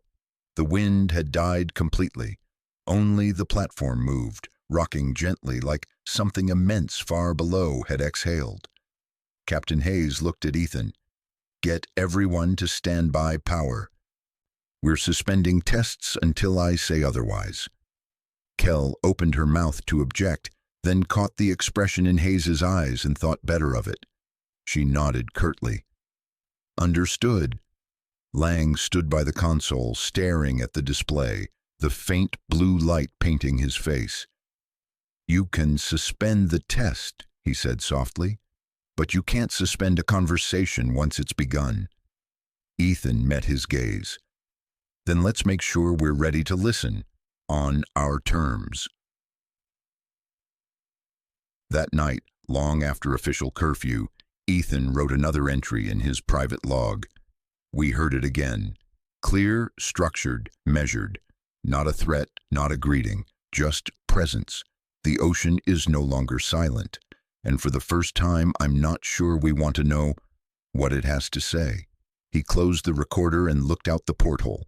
Far below, faint ripples glowed for a moment beneath the surface, then faded into black. The world above remained quiet, holding its breath for whatever came next. By sunrise, the Orpheus platform was a hive of uneasy silence. No alarms, no shouting, just the rhythmic thrum of generators, steady and indifferent, as if the night before had never happened. Ethan stood by the rail outside the engineering deck, sipping cold coffee. The sky was pale gray, and the ocean looked like polished metal. He hadn't slept. Neither had most of the crew. Behind him, Liam approached, looking just as tired. Morning, Liam said. Ethan nodded. If we can still call it that. Corporate teams packing up, their choppers due in 2 hours. Good. Ethan muttered. Maybe we can breathe again. Liam hesitated. Unless they're leaving someone behind. Ethan frowned. What do you mean? Lang was talking to Kell last night. I caught one line. Phase 3 begins off-site. Whatever that means. Ethan straightened. Off-site as in the trench coordinates? Liam nodded slowly. That's my guess. Inside the control center, Captain Hayes was already arguing with Marina Kell. You'll not conduct another test until I clear it, Hayes said firmly. Kell's tone was calm but steely. This facility is funded by Oceanic Deep Systems. You're under contract, Captain. My contract doesn't include suicide missions, Hayes snapped. Lang intervened smoothly. It's not a mission, it's observation. We'll deploy submersible drones to the coordinates, nothing more. Ethan stepped into the room. At 14 kilometers depth, you're talking about pressures that could crush a battleship. No drone will survive that. Lang turned toward him. That's precisely what we intend to test. Our new alloy plating has passed every simulation. And if the simulation's wrong? Ethan asked. Lang smiled faintly. Then we'll rewrite the rules. Hayes folded her arms. You're gambling with lives. No, Lang said quietly. We're investing them. For a long moment, no one spoke. The steady hum of the rig filled the silence. Finally, Kell said, the submersible launches at noon. Observation only. That's final. By midday, the crew gathered on the upper deck, watching as the small, sleek submersible was lowered by crane into the calm water. Sunlight gleamed on its titanium shell, etched with the name Abyssal 1. Hayes stood beside Ethan, her expression unreadable. Telemetry's up, Liam called from the console. Depth 200 meters and descending. Ethan watched the data stream across his tablet. Pressure, temperature, magnetic readings, all normal so far. 500 meters, 1,000, Liam continued. The descent went smoothly until the numbers began flickering. Telemetry interference, Liam said. Minor, adjusting signal. Ethan leaned closer to the screen. Look at the thermal readout. A faint ring of heat was forming around the submersible's position. Impossible at that depth. Could be sonar reflection, Liam said. Or something reacting to it, Ethan replied. At 2,000 meters, the feed cleared again, showing a wide, dark expanse. The cameras picked up faint floating particles, marine snow drifting through endless water. Looks like any other trench, Liam said. But then, at 3,000 meters, something flickered past the lens. A blur, almost geometric, gone too fast to define. Rewind that, Hayes said. Liam did. The playback showed it again. A structure of some kind, symmetrical, with straight edges. Lang leaned forward. There, that's what we came for. Kell's eyes lit up. Get closer. Doctor, Ethan said carefully, we should maintain distance until we know what it is. Lang ignored him. Continue descent. At 4,500 meters, the camera revealed a vast plateau stretching across the trench floor, flat, unnaturally smooth, like forged metal rather than rock. In the middle of it stood a circular formation roughly half a mile across. Hayes whispered, "That's no geological feature." Lang's voice trembled with awe. "No. It's engineered." The crew watched in silence as the sub's floodlights swept across the surface. Symbols appeared, patterns carved deep into the material, repeating at perfect intervals. Liam exhaled. "Those shapes, they match the signal pattern." Ethan nodded slowly. "This is what's been talking to us." The radio crackled. "Depth 4,900 meters, approaching formation." "Maintain orbit distance," Hayes ordered, but Lang pressed the comms key. "Bring it closer to the center. I want a full scan." Ethan stepped forward. Lang shot him a look that silenced him. The drone moved in. The lights illuminated a central chamber, an open pit that seemed to descend endlessly. For a brief moment, the screen filled with movement, like water shimmering through glass. Then, without warning, the feed cut to static. "Signal lost," Liam said. "Reboot," Hayes ordered, trying. Nothing. Lang stood frozen, staring at the dead screen. Kell broke the silence. "Telemetry recovery?" "Negative," Liam said. "We've lost the sub." Lang turned toward her. "It's still transmitting, just not to us." "What does that mean?" Hayes demanded. He looked at Ethan. "It means something else is talking back, and it changed channels." That night, the mood aboard Orpheus was heavy. The ocean around the rig looked darker than usual, its surface reflecting almost no light. Hayes met Ethan on the bridge, both nursing mugs of coffee that had gone cold.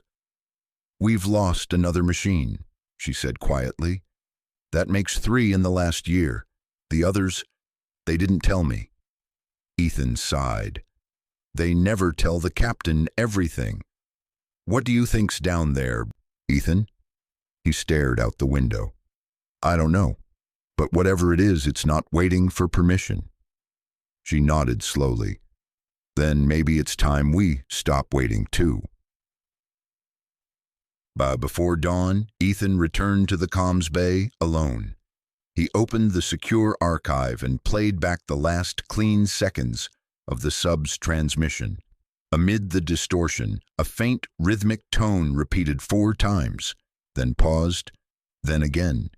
He ran it through the analyzer. The waveform resolved into a message, binary translated into English. "You are not the first." Ethan stared at the screen, his breath catching for a moment. Footsteps sounded behind him. It was Liam, eyes heavy from lack of sleep. "What is it?" he asked. Ethan turned the monitor toward him. "A message." "From who?" Ethan shut off the screen. "That's what I intend to find out." He went topside just as the first light touched the horizon. The sea was calm again, untroubled, almost peaceful. But deep beneath the surface, something had shifted, something vast and patient. And though no one aboard the Orpheus could hear it, the deep answered in kind, a faint pulse rising from miles below, like the slow, steady heartbeat of a world that had finally begun to wake. The dawn came reluctantly. Clouds rolled low over the Orpheus platform, painting the horizon in bands of dull gold and slate gray. A single helicopter thundered away toward the mainland, carrying the last of the corporate observers. For the first time in days, the rig felt almost quiet. Ethan stood by the operations deck railing, watching the chopper fade into mist. Captain Hayes joined him, the ocean wind pulling strands of hair from beneath her cap. "They think it's over," she said. Ethan's gaze stayed on the horizon. "Then let's make sure we find out what it really was before they come back." Hayes handed him a folded data tablet. "You'll need this. Access codes for the research hangar and the lower docks. Officially, you're conducting a systems diagnostic on the sub-bay compressors." He arched an eyebrow. "Unofficially," she said. "You're going back down there." Ethan glanced around the deck. Crewmen moved with subdued focus, their conversations hushed. The night before had shaken everyone, even if no one spoke about it openly. "Liam's prepping the Nereid," Hayes added. "Smallest of our submersibles, but she's quick and sturdy. Lang's still asleep and Kell's busy filing reports. You've got a 4-hour window before anyone notices." Ethan exhaled slowly. "Guess I'll make it count." The Nereid hung in the sub-bay cradle, like a gleaming silver drop of rain, sleek and compact, built for 2. Its cockpit glass shimmered faintly in the low light. Liam stood on the platform below, tightening a coupling line. "Everything's green except the aft pressure seal. I gave it a double check." but she's an old system. Ethan climbed down beside him. You sure about this? Liam smirked. After what we saw yesterday, I'm not staying topside pretending it didn't happen. They sealed the hatch and strapped in. The cabin filled with a faint hum as systems powered up, casting soft blue light across their faces. Control, this is Nereid 1, preparing for descent, Ethan said into the comm. Hayes' voice came through, steady and calm. Copy, Nereid 1. You are clear to launch. Good hunting, Cole. The bay doors opened beneath them. Ocean water surged upward, swallowing the submersible until the deck lights vanished overhead. For a moment there was only sound, the muffled rush of bubbles, the low groan of pressure, and then silence. Depth 100 meters, Liam reported. Visibility's about 60 feet. The water glowed faintly green from the surface light. Schools of fish flickered in and out of view, quick as thoughts. Ethan adjusted their heading toward the coordinates logged from the lost sub. We'll follow the same route Abyssal 1 took. If we're lucky, its beacon might still be transmitting. Liam nodded, scanning the sonar. Currents are mild. No anomalies yet. By 300 meters, sunlight had thinned into threads. The world outside became a slow dream of drifting shapes and endless dark. Ethan leaned back, eyes on the depth gauge. It's strange, isn't it? What is? How quiet it gets, like the ocean's holding its breath. Liam gave a half smile. Maybe it's waiting for us to mess up. They both chuckled softly, the sound oddly comforting against the hum of the machinery. At 1,000 meters, the sonar pinged. Ethan frowned. There, something metallic, 200 meters ahead. As they closed the distance, a silhouette appeared out of the gloom. Abyssal 1, the lost sub, lying on its side. Its hull was intact but scorched, as though from an internal power surge. Liam whispered, "It's just sitting there." Ethan maneuvered closer. "Let's get a visual record." The camera lights flickered across the broken drone. The markings ODS-AB1 were still visible along its spine. Ethan guided Nereid above it. Power systems look fried, maybe a feedback loop when it hit that signal zone. Could it still have data storage intact? Liam asked. Only one way to find out. Ethan used the mechanical arm to connect a data tether. The console blinked to life, transferring fragments of corrupted logs. Most were unreadable, but one file remained stable. He opened it. A low, rhythmic pulse filled the cabin speakers. Liam flinched. "What's that?" "The same signal," Ethan said quietly. "Only clearer this time." The pulse wasn't random. It rose and fell like a slow breath, intervals too precise to be natural. Liam stared at the waveform. "It almost sounds like a heartbeat," Ethan finished. Suddenly, the sub jolted. Warning lights flared red. "Pressure fluctuation," Liam shouted. "Starboard stabilizers offline." Ethan gripped the controls. "Rerouting hydraulics. Hold on." The sub rolled slightly, the cabin tilting. Outside, sand and debris clouded the view as they drifted towards the trench wall. "Backup thrusters engaged," Liam called. Leveling out.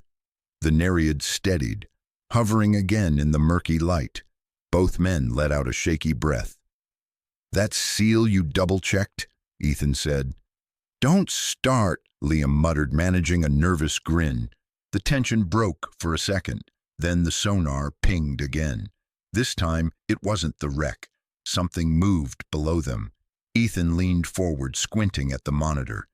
Distance 400 meters, it's large. Too large for a whale at this depth. "Could it be a current echo?" Liam suggested. Ethan shook his head. "Echoes don't move against the current." They watched as the blip circled once on the sonar, then faded away. Ethan's voice was calm, but tight. "We're going lower." Liam hesitated. "You sure that's smart?" "No," Ethan said, "but it's necessary." At 3,000 meters, the darkness became total. The floodlights pierced through a haze of suspended particles, illuminating the trench walls as they descended. "Reading stabilized," Liam said softly. "Pressure holding. Depth 3,400. Ethan adjusted their course toward the coordinates of the plateau. His chest tightened as the seabed finally came into view, flat, metallic, faintly reflective, just as before. They hovered above the same circular formation. Only now they could see more detail. The symbols along its edge shimmered faintly like light rippling beneath the surface. Liam whispered, "It's reacting to our lights." "No," Ethan murmured, mesmerized. "It's reacting to us." He maneuvered closer until the sub hovered just a few meters above the formation's center. A soft vibration ran through the hull, gentle but unmistakable, like standing near a massive engine. Liam glanced at the readings. "Magnetic field spiking. Ethan, we should pull back." But Ethan was staring, transfixed. The symbols began to align into a new pattern, an open circle forming at the center. "It's opening," he breathed. The vibration intensified, lights flickering. Then a pulse of sound rippled outward, not loud but deep, felt more than heard. The instruments went wild. "System overload," Liam shouted. Ethan yanked the throttle back. "Ascend, now!" The sub shuddered violently, metal groaning as it climbed. Panels sparked, alarms blared, and the entire cabin glowed red from warning lights. They cleared the trench wall with seconds to spare. Behind them, the faint light from below pulsed once more, then faded into darkness. The Nereid broke the surface hours later under a gray sky. Hayes and her deck crew pulled them in with ropes, waves slapping against the hull. When the hatch opened, Ethan climbed out, soaked in sweat, gasping in the cold air. "Report," Hayes demanded. Ethan met her eyes. "We found the sub, and something else, something alive." The deck of Orpheus erupted with motion as the Nereid was hoisted from the water. Steam hissed off its hull, dripping seawater onto the grated floor. The whole crew gathered in uneasy silence, waiting for Ethan and Liam to climb out. Captain Hayes met them halfway down the ramp. "Medical check first," she ordered. "Then you debrief in my office." Liam peeled off his gloves, exhausted. "I'm fine, Captain, just pressure fatigue." Ethan shook his head. "We're both fine." "But the sub's not." He gestured toward the Nereid. The craft's surface shimmered faintly, as though the metal itself had been polished from within. Where bolts should have been dull, they gleamed like glass. Hayes frowned. "What am I looking at?" "Residual charge," Ethan said. "The hull absorbed something down there, some kind of energy." Before she could respond, Dr. Lang strode across the platform, Marina Kell close behind. Lang's eyes burned with restrained excitement. "You found it, didn't you?" he demanded. "The formation, the interface?" Ethan's tone hardened. "We found a graveyard of machines, and a signal strong enough to fry our systems, that's all." Lang ignored the edge in his voice. "You don't understand what this means. The readings, do you have them?" Hayes stepped between them. "Doctor, my crew barely made it back alive." "You'll get your data after they've rested." Kell folded her arms. "Captain, this isn't your decision." Hayes's voice dropped, calm but dangerous. "On this platform, every decision about crew safety is mine." The two women locked eyes. The wind filled the silence. Finally, Kell said, "Very well, but corporate will want immediate results."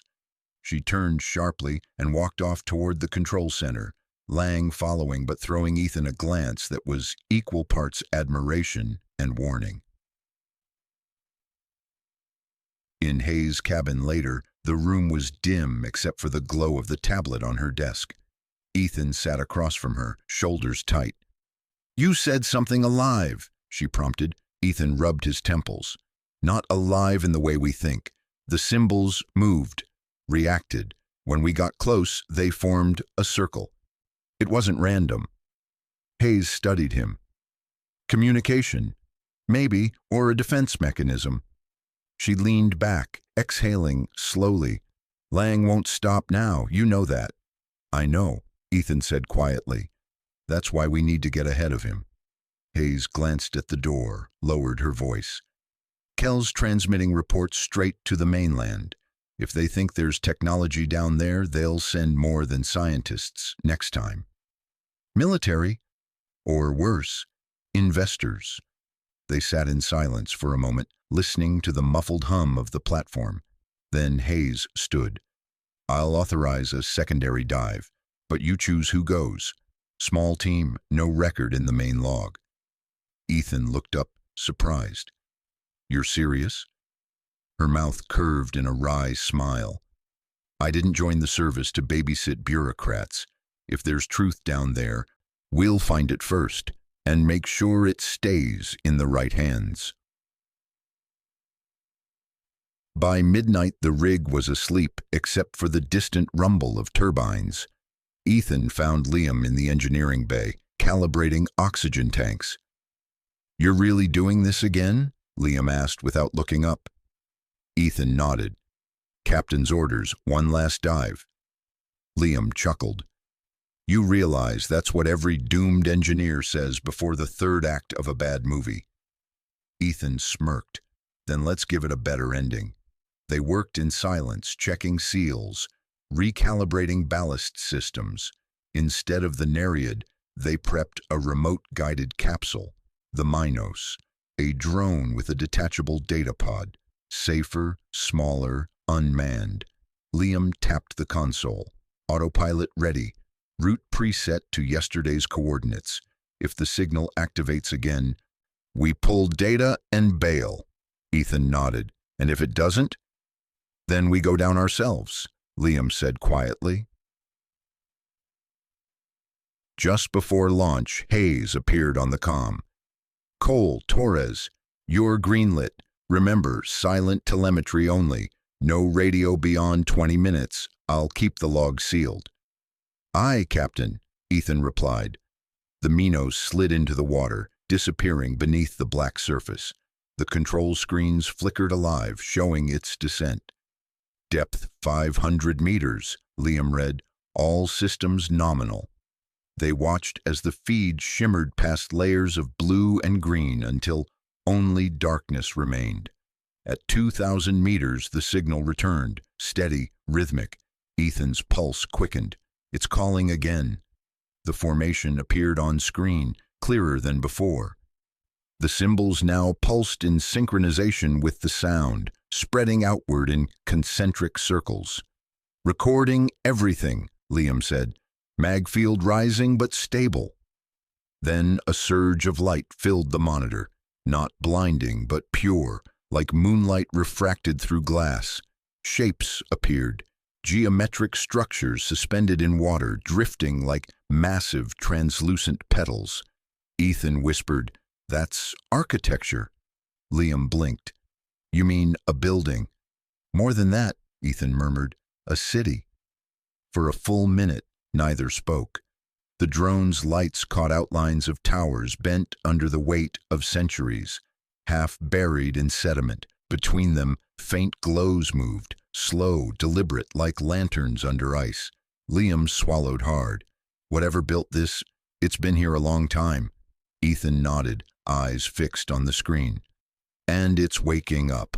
Suddenly, the video feed shimmered, static rippling across the display. Readouts spiked. "Pressure surge," Liam shouted. "Something's interfering with the signal." Ethan hit commands rapidly. "Retract drone." The Minos began to rise, but the data counter kept spinning, filling with indecipherable code. "What's happening?" Liam asked. "It's uploading something," Ethan said. "To us." Then the feed went dark. They sat frozen in the dim control room, the only sound the hiss of coolant lines and the hum of electronics. Ethan exhaled. Did we lose it? Liam checked the logs. Drone's gone, but the data's here. On the console, lines of code streamed endlessly, patterns of light and sound transcribed into numbers, like an unknown language trying to speak through machines. Ethan looked at the glowing screen. We just opened a door, Liam, and I'm not sure we can close it. The control bay lights dimmed, then steadied again. The screen in front of Ethan and Liam still streamed indecipherable data, characters rearranging themselves as if trying to form meaning. Pull the cable, Ethan said. Liam yanked the data link free. The stream stopped, but the console didn't shut down. Its fan kept whirring, the monitor pulsing like a heartbeat. Ethan stared at it. That shouldn't be possible. Liam forced a laugh. Maybe we found the world's first self-aware spreadsheet. They tried powering off the workstation. Nothing. The auxiliary panels flickered one after another until the entire bay glowed faint blue. Hayes' voice came over the internal comm. Engineering report. I just lost feed from your section. Ethan clicked the mic. Temporary power surge. Captain, we're isolating the circuit. Copy. Keep me posted. He killed the line and turned back to Liam. We need to quarantine that data drive. If it's pushing commands into the network, we could lose everything. Liam pulled a portable case from the wall and slid the drive inside. The case sealed with a hiss and a magnetic lock. Containment box engaged, he said. Manual only, no wireless ports. Ethan exhaled. Good. Let's keep it that way. But they carried the case to the briefing room where Captain Hayes waited. She looked tired, still in her duty jacket, coffee gone cold beside her. What did you find? She asked. Ethan placed the case on the table. We recovered partial data from the second dive. Not coordinates, not raw video, something else. A transmission in code. Hayes frowned. Could it be a virus? Not like any I've seen, Ethan said. It isn't rewriting, just building. Liam slid a tablet across the table showing a frozen frame from the drone's last seconds. The faint image of the underwater structures shimmered there, towers, arcs, and bridges made of light. Hayes stared at it, her voice soft. That's not natural formation. No, ma'am, Liam said. And the code looks like it's trying to map those shapes digitally. Hayes leaned back, thinking. Lang will want this. He can wait, Ethan said firmly. If he connects that drive to the main grid, the whole rig becomes an antenna. We don't know what we're receiving. She hesitated, torn between duty and instinct. Then she nodded. Lock it in the auxiliary lab. Access for the three of us only. An hour later, as the wind howled over the deck, Dr. Lang confronted them in the corridor. His eyes were sharp, accusatory. You went down again, he said flatly. Hayes didn't answer. Lang turned to Ethan. I told you the next phase required authorization. Ethan met his stare. Authorization from people who nearly got us killed last time. Lang's jaw tightened. Do you have the data or not? No, Hayes said, and until I clear it, you're grounded. Lang's smile was cold. Captain, you forget who owns this rig. I forget nothing, she said. But out here I decide who survives it. He glared at them both, then turned on his heel and stormed away toward the command tower. Liam murmured, That went well. Ethan sighed. Too well. He's going to find a way around us. Night settled thick and heavy over the ocean. The rig creaked as wind pushed through its steel skeleton. In the auxiliary lab, the sealed case sat on a workbench, humming faintly. Inside, the drive's indicator light blinked a slow rhythm. 3 beats, pause, 3 beats again. Hayes entered quietly. "Couldn't sleep either?" she asked. Ethan shook his head. "It's reacting to something." She pulled up a stool beside him. "What if it's not hostile? What if it's an invitation?" He looked at her. "You really think whatever's down there wants a conversation?" "I think," she said, "that the universe has spent billions of years not talking. Maybe it finally decided to start." They watched the small light blink in the quiet. For the first time, the fear that had shadowed them since the first dive softened into something else: wonder. Now the moment didn't last. The door slid open sharply. Lang stood there with 2 technicians and a security officer. "That drive belongs to Oceanic Deep Systems," he said. Ethan stood. "You're not taking it." Lang nodded to the guard. "That wasn't a request." Hayes stepped between them. "You'll have to remove me first." Lang's voice rose. "Enough. This is a discovery beyond any of you. Do you realize what that structure could mean? Energy, materials, communications, everything changes if we understand it." Ethan's tone stayed calm. "And if it understands us first?"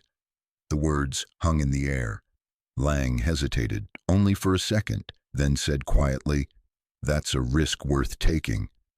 The guard moved forward, but Hayes's hand shot to the emergency panel, locking the lab doors.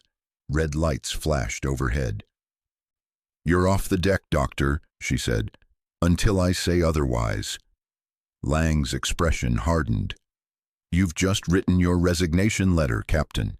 He turned and left, the others following, the door sealing behind them. Hayes let out a long breath. "That bought us time." Ethan nodded. "Not much. He'll call the mainland. Then we find out what that message means before they get here." For the next 2 hours, the 3 of them worked inside the sealed lab. Liam connected the drive to an isolated terminal powered by a separate generator. Ethan wrote a simple translation algorithm, letting it analyze the patterns. Gradually, shapes began appearing on the screen. Lines forming concentric circles, repeating in elegant symmetry. "It's geometry," Liam said softly. "More like syntax," Ethan murmured. "Mathematics as language." Hayes leaned closer. "Can you translate it?" "Maybe," Ethan said. "But the symbols aren't just data, they're coordinates." He overlaid the results on the rig's map. A faint red mark appeared miles east of their current location, near a deeper trench. Hayes whispered, "Another site." Ethan stared at the blinking point, or the heart of it. The wind rattled the windows. Somewhere deep below, a low vibration rolled through the rig, a reminder of the immensity beneath them. Hayes met his gaze. "If that's what it's pointing to, we have one more dive." Ethan exhaled slowly. "Then let's make it count." Dawn broke gray and brittle. A hard wind scraped mist across the deck as Ethan, Liam, and Captain Hayes stood near the auxiliary bay doors. Beneath their boots, the platform trembled with the slow rhythm of engines idling far below. They'd spent the night prepping the Nereid II, a newer submersible held in reserve for emergencies. Hayes had signed it out under a false maintenance code.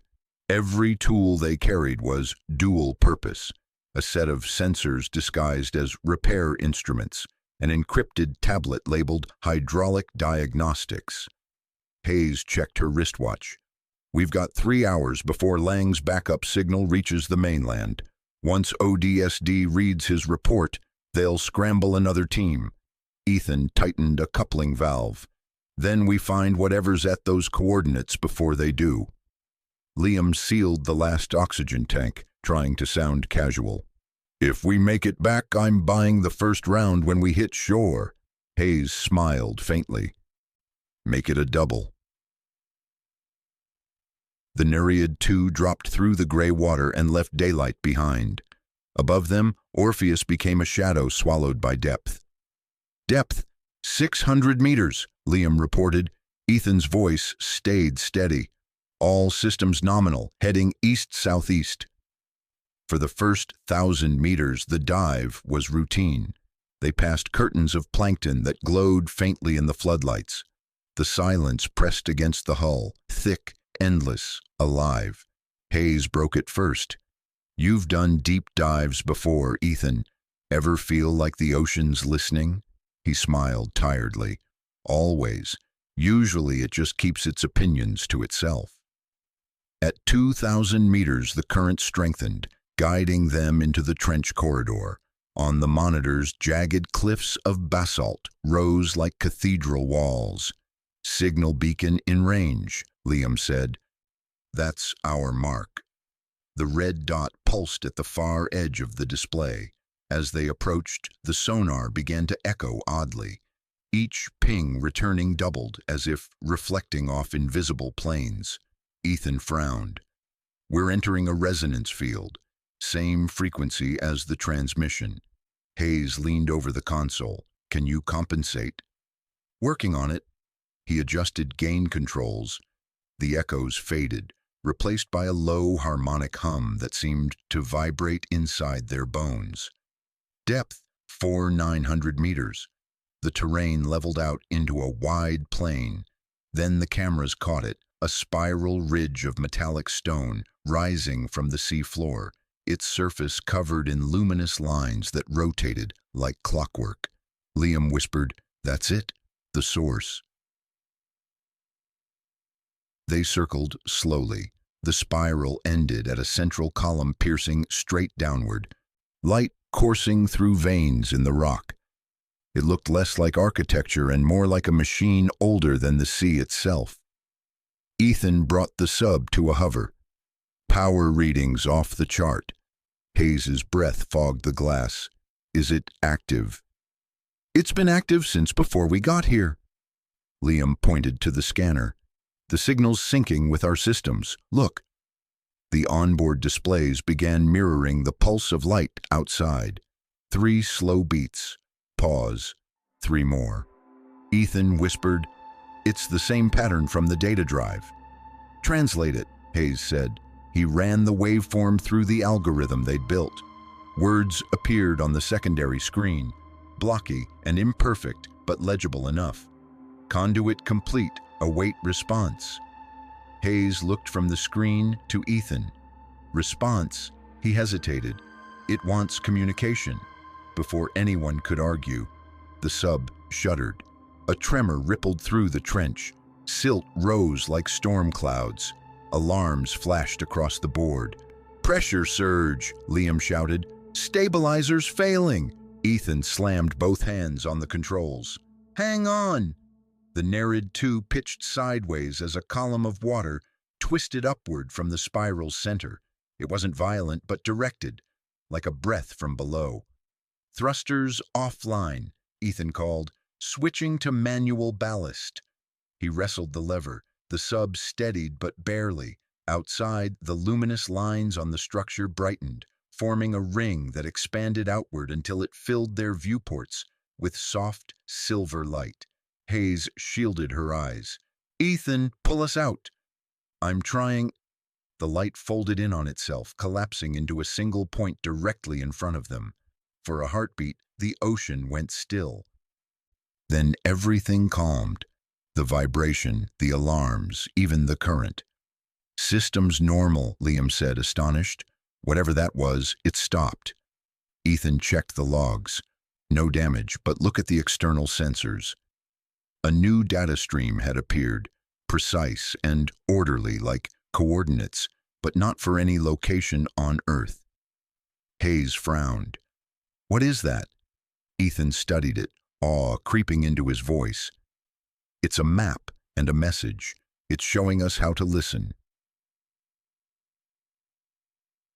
They lingered only long enough to record everything before starting ascent. As they rose, the spiral structure dimmed again, returning to silence as if nothing had happened. Halfway up, the comm crackled, Lang's voice sharp and furious. "Narration 2, return to the platform immediately. You're operating under revoked authorization." Hayes exchanged a look with Ethan. He found out. Ethan kept his voice even. "Copy that, Doctor. Returning now." He cut the line. Liam smirked. "That'll go over great at dinner." And when they broke the surface, rain was falling hard. Crew members ran to secure the lift cables. Lang stood waiting, flanked by 2 corporate security officers in dark uniforms. The hatch opened. Ethan climbed out first, soaked and breathless. Lang's tone was ice. "You risked every life on this rig for curiosity." Ethan met his stare. "No, Doctor, for truth." Hayes stepped up beside him. "We've got data that could change everything you think you know about the site. Let's take it to the briefing room before the weather gets worse." Lang hesitated, calculating. Finally, he nodded. "Very well, but if you've compromised the operation, it's on you." Inside, the air smelled of salt and ozone.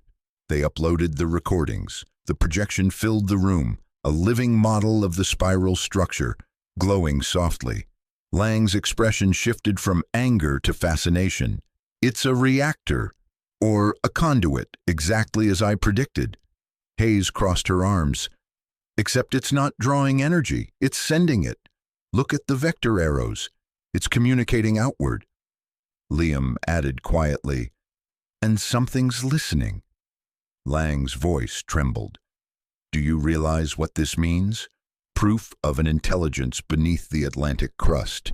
Not alien, extra-dimensional perhaps, but real." Ethan looked at him. "Then we have to decide what to do with it." Lang's reply was immediate. "We publish. We bring in the government, the investors." Hayes cut him off. "You bring them, they weaponize it before they understand it." The room filled with the low hum of machines recording history. Ethan turned toward the screen, watching the spiral rotate endlessly. "It sent us a map," he said softly, "and it waited for an answer." Hayes' voice steadied. "So what's ours?" Ethan looked from her to Liam, then back to the projection, the pulse of light repeating, patient, expectant. "Not yet," he said. "First we make sure the world's ready to listen." Outside, the storm cleared. The ocean stretched calm and endless beneath a pale sun. Far below the waves, deep in the trench, the spiral stirred once, just a flicker of light, like a heartbeat returning to rest. And for the first time since the dives began, the Orpheus felt still, balanced on the edge of discovery and decision, waiting, like the deep itself, for what came next. The storm broke just before sunrise. Clouds tore open to reveal a thin ribbon of light across the Atlantic horizon, turning the waves bronze. The Orpheus stood in its usual rhythm, metal creaks, wind through cables, the constant heartbeat of turbines. But everyone aboard knew the air had changed. Inside the command room, tension felt heavier than the pressure beneath the sea. Dr. Lang's voice snapped through the silence. "Satellite link reestablished. I'm sending a partial transmission to ODSD headquarters. They'll want immediate verification." Captain Hayes stood opposite him, arms crossed. "You broadcast that data before we understand it. You invite half the world's navies to our doorstep." Lang didn't flinch. "Then at least they'll arrive knowing what we found." Ethan stepped forward, jaw tight. "What you think we found?" Lang turned on him. "Don't lecture me, Cole. I saw your readings. That structure isn't a myth, it's a gateway. Do you understand what kind of revolution this could start?" Ethan met his stare. "Revolutions burn the people who light them first." The console beeped. A transmission countdown started. 10%, 12%. Hayes moved fast, slamming the override key. Transmission paused. Lang's eyes widened. "You don't have the authority." "I do until your message kills everyone on this rig." For a moment, the only sound was the distant groan of metal and the faint hiss of the ventilation system. Hayes looked to Ethan. Can we isolate the uplink? Not for long, he said. He's hardwired through the emergency beacon. Once that timer hits 0, the system will send automatically. Then we cut power to the entire network, she said. Lang laughed softly. You'd shut down life support to stop an email? Hayes glared at him. If that's what it takes. Liam's voice came from the secondary station. Captain, signal interference rising, the main array's locking itself to the frequency from the trench. Ethan's head snapped toward him.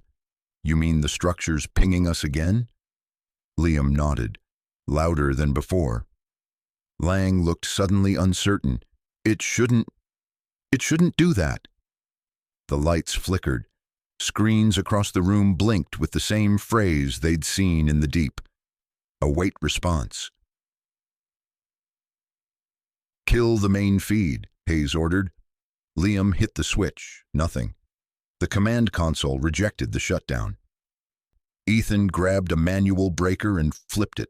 The hum of machinery faltered, the lights dimmed, and still the monitors glowed. They're on backup power, Liam said. Not from us. Hayes stared at the pulsing text. It's using our system as a transmitter. Lang whispered, It's talking back. Ethan turned toward him. Then start listening, not sending. He moved to the auxiliary console and began typing, converting the signal into simple binary pulses. Maybe if we mirror the rhythm, he said, we can stabilize the feedback loop. Hayes leaned over him. You think it'll stop? I think it wants conversation, not chaos. He pressed enter. The rig shuddered once, then fell still. Every screen went black except one. Slowly, new words appeared. We hear you. Do not fear the depth. Liam exhaled. That was English. Ethan stared at the words, then looked to Hayes. It translated itself. Lang stepped closer, eyes wide with wonder. It's intelligent. Hayes' voice softened. Or patient enough to learn. Before they could speak again, a shrill alarm pierced the calm.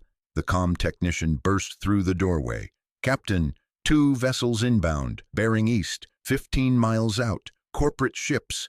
They're signaling inspection authority. Lang straightened. My transmission reached them. Ethan shot him a look. Congratulations, you just brought the wolves. Hayes took command instantly. Engineering locked down all research data. Liam, copy the primary logs to offline storage. Ethan, get to the generator bay and prep manual controls. If they try to seize power remotely, we're flying blind. Lang followed her toward the door. You can't hide this. Watch me, she said.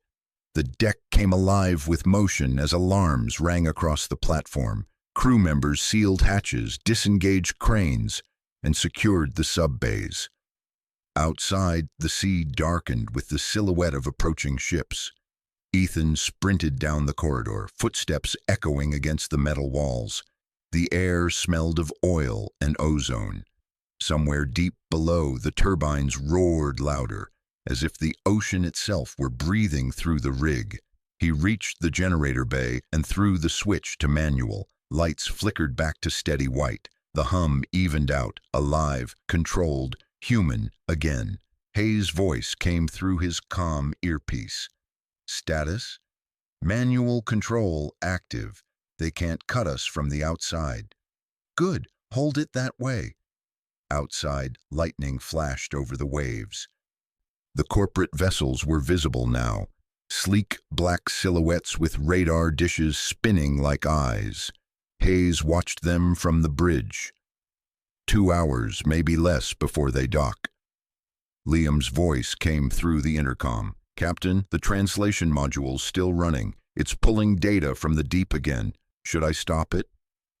Hayes hesitated, then said, No, let's see what it says. The words appeared one by one on the monitor. The conduit is fractured. The surface must decide. Ethan's voice came through her comm. "Captain, what does that mean?" She stared at the glowing letters, her expression unreadable. "It means they're giving us a choice." Though that night, wind battered the rig, and the sea glowed faintly in the dark, as if light from the depths was rising through the water. The crew worked in silence, aware that everything they did might be recorded, watched, judged. In the generator bay, Ethan tightened the last coupling. Liam arrived carrying 2 flasks of lukewarm coffee. "Still think we're the good guys?" Liam asked, half joking. Ethan gave a tired smile. "I think we're the ones still asking questions. That's got to count for something." Liam nodded toward the deck above. "Hayes won't let them take the data. She'll have to fight for it." "She always does." They shared a quiet moment, listening to the ocean pounding the steel walls. Then the intercom buzzed.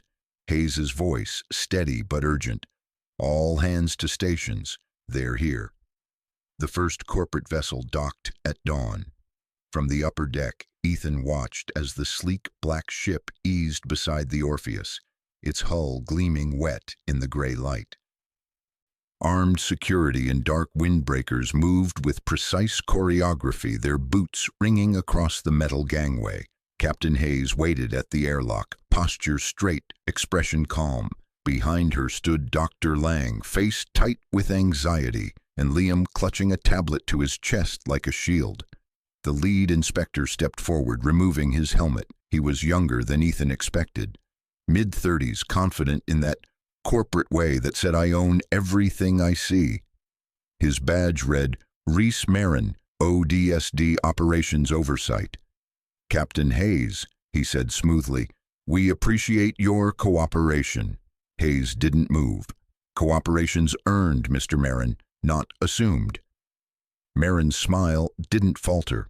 "You've transmitted data that falls under security classification Omega.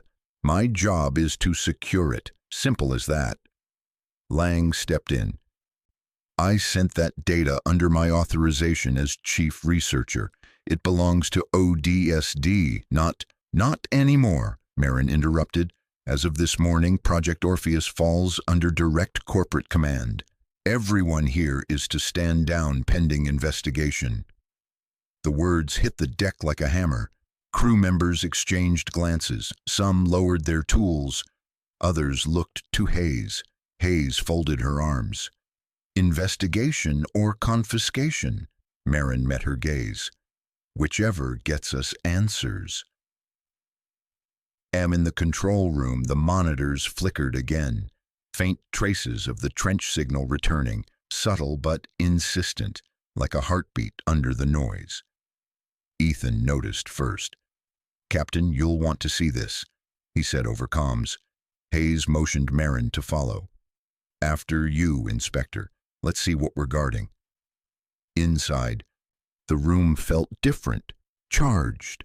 The screens that had gone dark yesterday now glowed with soft patterns, geometric spirals shifting in rhythm with the hum of the generators. Liam whispered, "It's back." Marin frowned. "What am I looking at?" Ethan answered quietly, "A response from whatever's down there." Lang added, almost reverent, "It's communicating again. The timing matches when the ships arrived."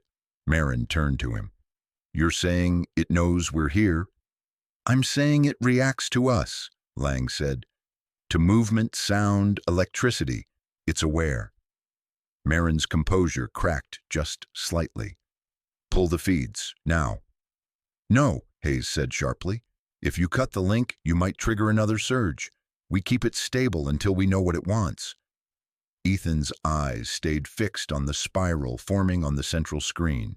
It was symmetrical now, deliberate, as if spelling something. He keyed in a decryption filter. Letters began to emerge, glowing faintly. "Stand together." Liam exhaled. "It's a message." Hayes nodded slowly. "Maybe it's warning us." Tension thickened. Marin turned to his team. "Download every byte and scrub the system afterward." Ethan moved between them. If you touch that feed, you'll destroy the pattern. It's still writing. This isn't a negotiation, Marin snapped. Hayes stepped closer. It is now. For a moment, no one spoke. Then the floor vibrated, a low, rolling tremor that made the lights flicker. Everyone froze. Seismic? Liam asked. Ethan checked his readouts. No, internal. One of the lower turbines just overloaded. Hayes barked into her radio. Engineering report. A crackle, then static. Ethan felt the vibration through his boots. Deeper this time. The hum of overstrained metal. Marin turned to his men. Seal the lower decks. You do that, Hayes warned, and you trap half the crew down there. Marin hesitated. Another tremor shook the rig, stronger, rattling tools off tables. Ethan dashed to the panel, scanning diagnostics. Turbine 3's pressure valve. It's stuck. If we don't vent it manually, the whole grid goes down. Hayes didn't wait. Cole, Torres, with me. Lang, keep that feed stable. Marin started to protest, but she was already moving. They ran through the narrow corridors, boots echoing in the rising hum of the machinery. Steam hissed from a ruptured pipe overhead.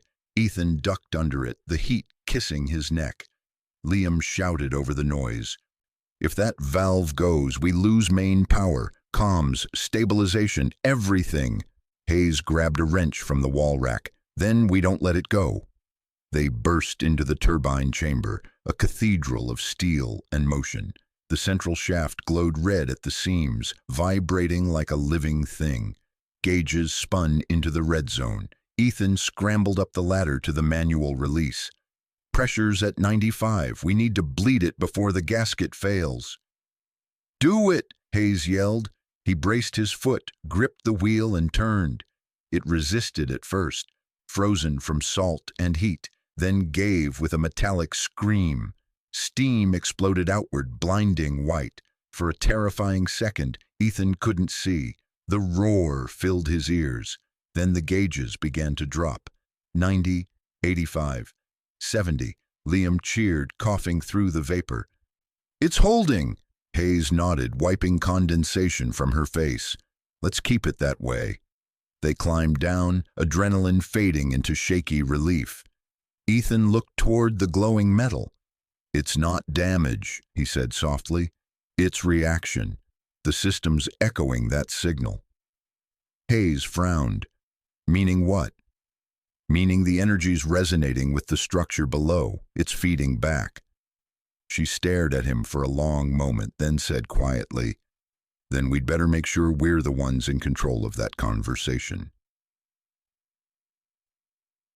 Back in the control room, the tremors subsided. Lang watched the data streams in awe. It's stabilizing again. The message changed. Hayes entered, soaked and breathless. What does it say now? Lang's voice trembled slightly. We listen. You endure. Ethan met his eyes. It's acknowledging us. Marin shook his head. You're reading poetry into noise. Shut it down before...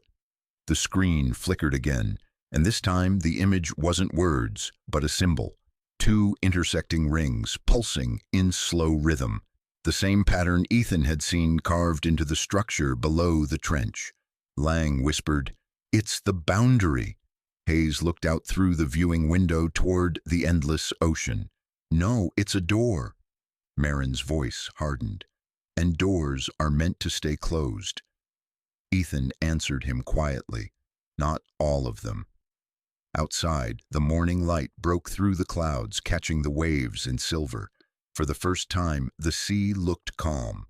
Listening, waiting. Wind clawed across the platform, tearing through cables and sending sprays of salt water against the windows. Inside, every console glowed in shades of blue and amber. The spiral symbol still pulsed on the main screen, slow and rhythmic, like a heartbeat shared between the ocean and the rig. Ethan stood beside the display, his reflection ghosting across the glass. Behind him, Captain Hayes and Marin argued in clipped voices, the kind of battle where both sides believed they were saving the same world. "I'm ordering a full system lockdown," Marin said. "Whatever that thing is, it's rewriting your power grid. If it gets into the network—" "It already is," Hayes shot back. "And it's stabilizing, not corrupting. You saw it. Pressure dropped the moment we mirrored its signal." "That's correlation, not proof." "It's communication," Ethan said quietly. Both turned toward him. He didn't raise his voice. He just pointed to the readouts streaming down the screen. "Each pulse matches our frequency output. It's synchronizing, learning our rhythm so it can speak on our level." Marin folded his arms. "And if it decides we're not worth talking to?" "Then at least it decided," Ethan said. "Not us." The captain's radio buzzed. "Lang to bridge. You need to see this." They hurried to the observation bay where Lang stood, pale but focused, eyes fixed on the external cameras. The water around the rig glowed again, not from machines or reflection, but from deep beneath, hundreds of feet down, where faint ribbons of light twisted like auroras under the sea. "It's responding to the surface," Lang whispered. "Those shapes are identical to the signal waveform." Marin leaned closer to the screen. "You're saying it's projecting?" Lang nodded. "Maybe testing visibility. Maybe it's showing us what's below." Hayes looked out at the glowing sea. "Or maybe it's asking if we're still listening." Ethan felt a shiver, not of fear, but of wonder. "Captain, we have a chance to answer." Marin turned sharply. "Absolutely not. No transmissions. You want to trigger another energy surge?" Hayes ignored him. "How?" Ethan pointed toward the comm array. "We don't need to talk. We match light to sound. If it's echoing frequencies, we can answer with pattern instead of language." Lang smiled faintly, like Morse code for the ocean. Hayes gave a short nod. "Do it." Minutes later, the deck lights dimmed as Ethan rerouted power to the external flood lamps. The rig's skeleton rose against the storm, lights along its arms flickering in controlled rhythm. 3 short bursts, 3 longs, 3 short, an old mariner's distress signal, turned into greeting.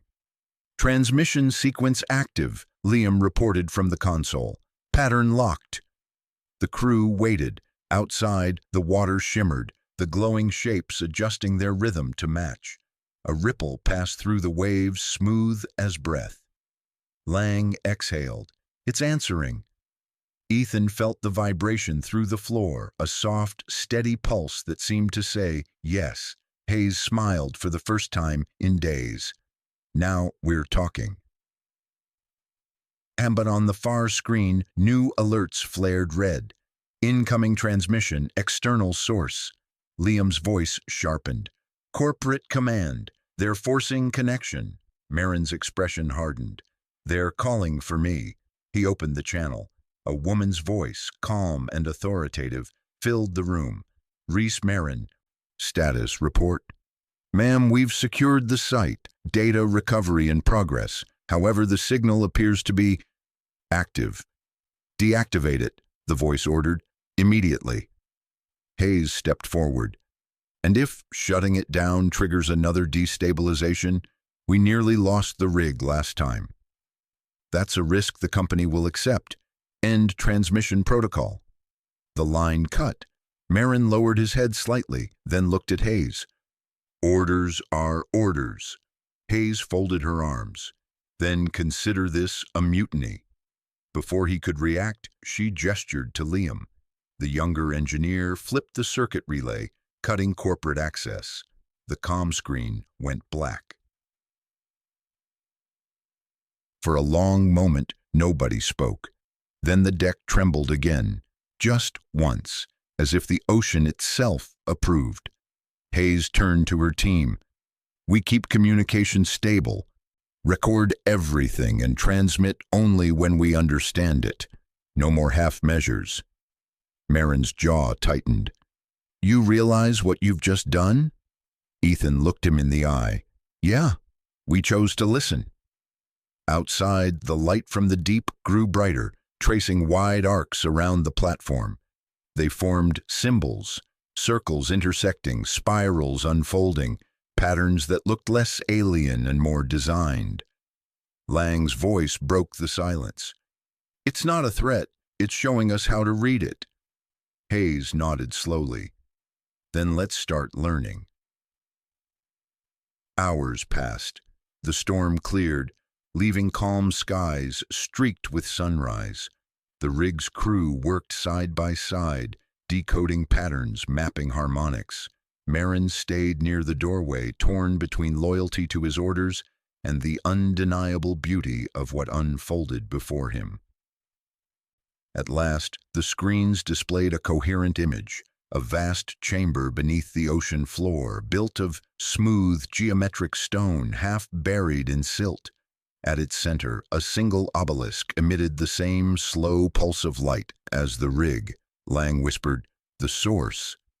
Ethan adjusted the filters, revealing faint markings along the stone, lines that resembled constellations. "It's a map," he said, "maybe of where this energy connects." Hayes leaned closer. "To what?" "Maybe to us," Lang said softly. For a long while, no one moved. The only sound was the steady hum of the platform and the quiet rhythm of light between the sea and the stars. And that night, the Orpheus felt different, less like an industrial machine and more like a bridge suspended between two worlds.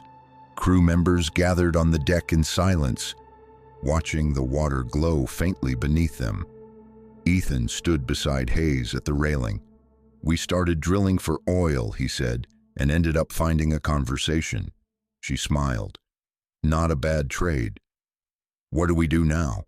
"We wait," Hayes said. "We listen." The ocean pulsed once more, soft and measured like a heartbeat answering their own. By dawn, the sea was glass. The storm had passed, leaving the Orpheus floating in a calm so complete it felt unreal. The ocean stretched flat to the horizon, silver beneath the morning light. Ethan Cole stood on the observation deck, staring at the faint glow still rising from the depths. The pulse that had haunted them for weeks was softer now, rhythmic, peaceful, almost alive. Behind him, the door slid open. Captain Hayes stepped out, a mug of coffee in her hand, steam curling into the chill air. "Didn't sleep again?" she asked.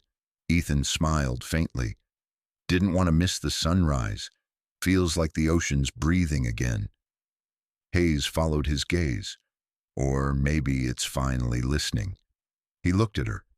"You think we did the right thing?" She didn't answer right away.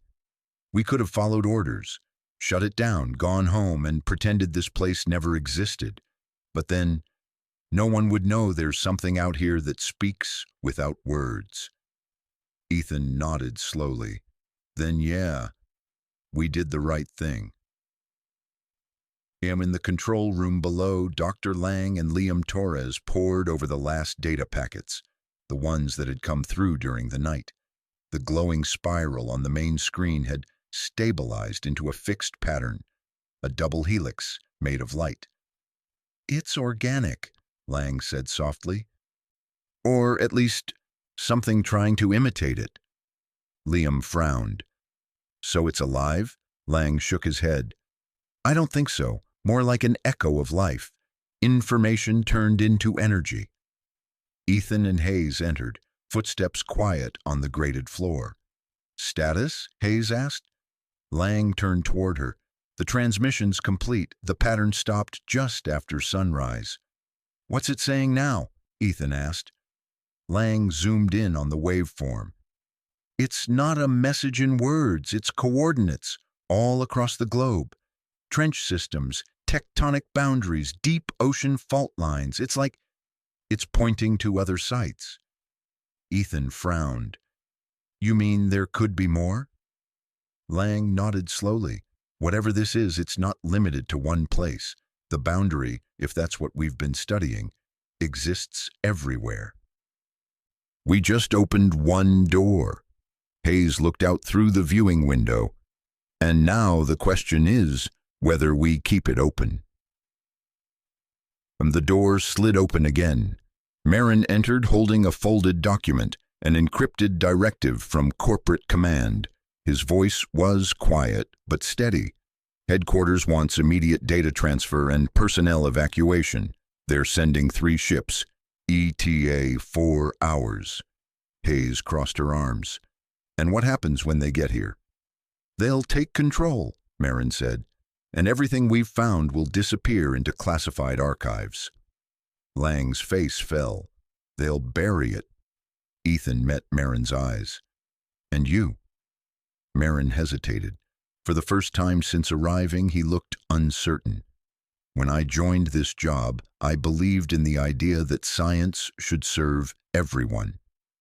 Lately, I'm not so sure who it serves anymore. Hayes took a step forward. You have clearance to the uplink terminal, don't you? He nodded slowly. Then help us send this to the world before they lock it away. Marin sighed, rubbing his forehead. You realize what that means for all of us. Our careers, our contracts. Hayes cut him off. This isn't about careers. This is about truth. For a long moment, he said nothing. Then quietly, he placed the encrypted document on the console. You didn't get this from me. And they worked fast. Liam rerouted power from the communications tower. Lang encoded the raw data into secure packets. Ethan checked the signal relay 3 times. The message would be short, just enough to prove the discovery was real before the corporate ships arrived. At 09:47 a.m., the final line of code blinked green. Hayes looked at Ethan. You ready? He nodded. Whenever you are. Then let's make history. Lang hit enter. The transmission bar filled, smooth and steady. On the main screen, the spiral pattern pulsed in rhythm, almost as if the ocean itself knew what they were doing. Outside, the water shimmered with faint golden light, calm and steady. Transmission sent, Liam said quietly. Ethan leaned back, releasing a slow breath. Hayes smiled.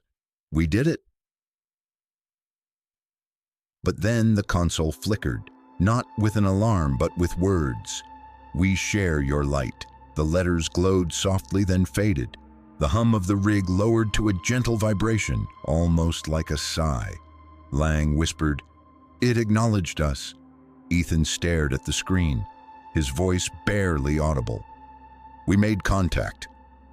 No one spoke for a long time. They simply stood there, watching the calm waves outside, the faint golden glow fading beneath the surface. Hayes finally broke the silence.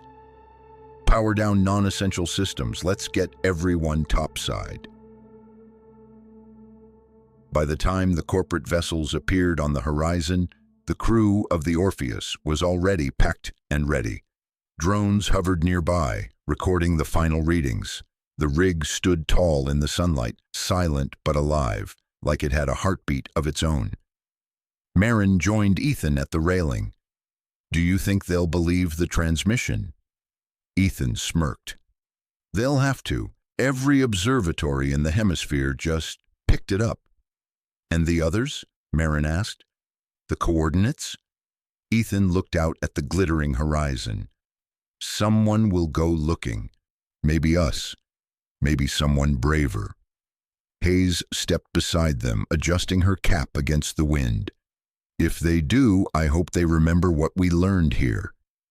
What's that? Ethan asked.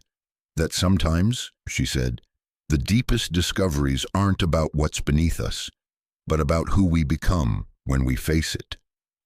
They stood in silence as the ships drew near, the sea calm and endless around them. Far below, unseen in the blue darkness, a faint light pulsed once more. Slow, steady, and peaceful. 1 year later, the North Atlantic was calm again.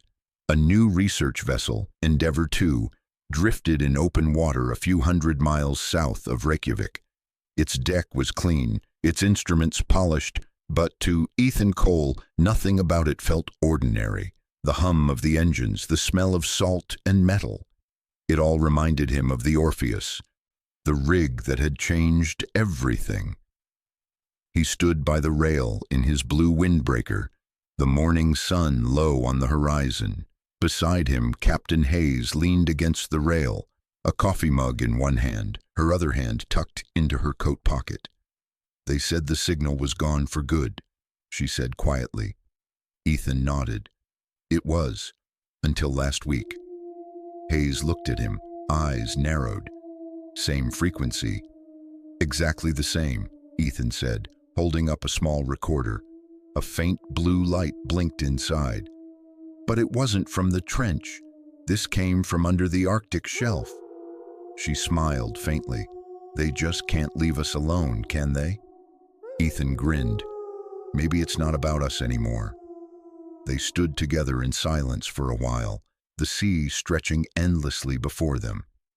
In the distance, gulls cut through the morning air, their cries sharp against the wind.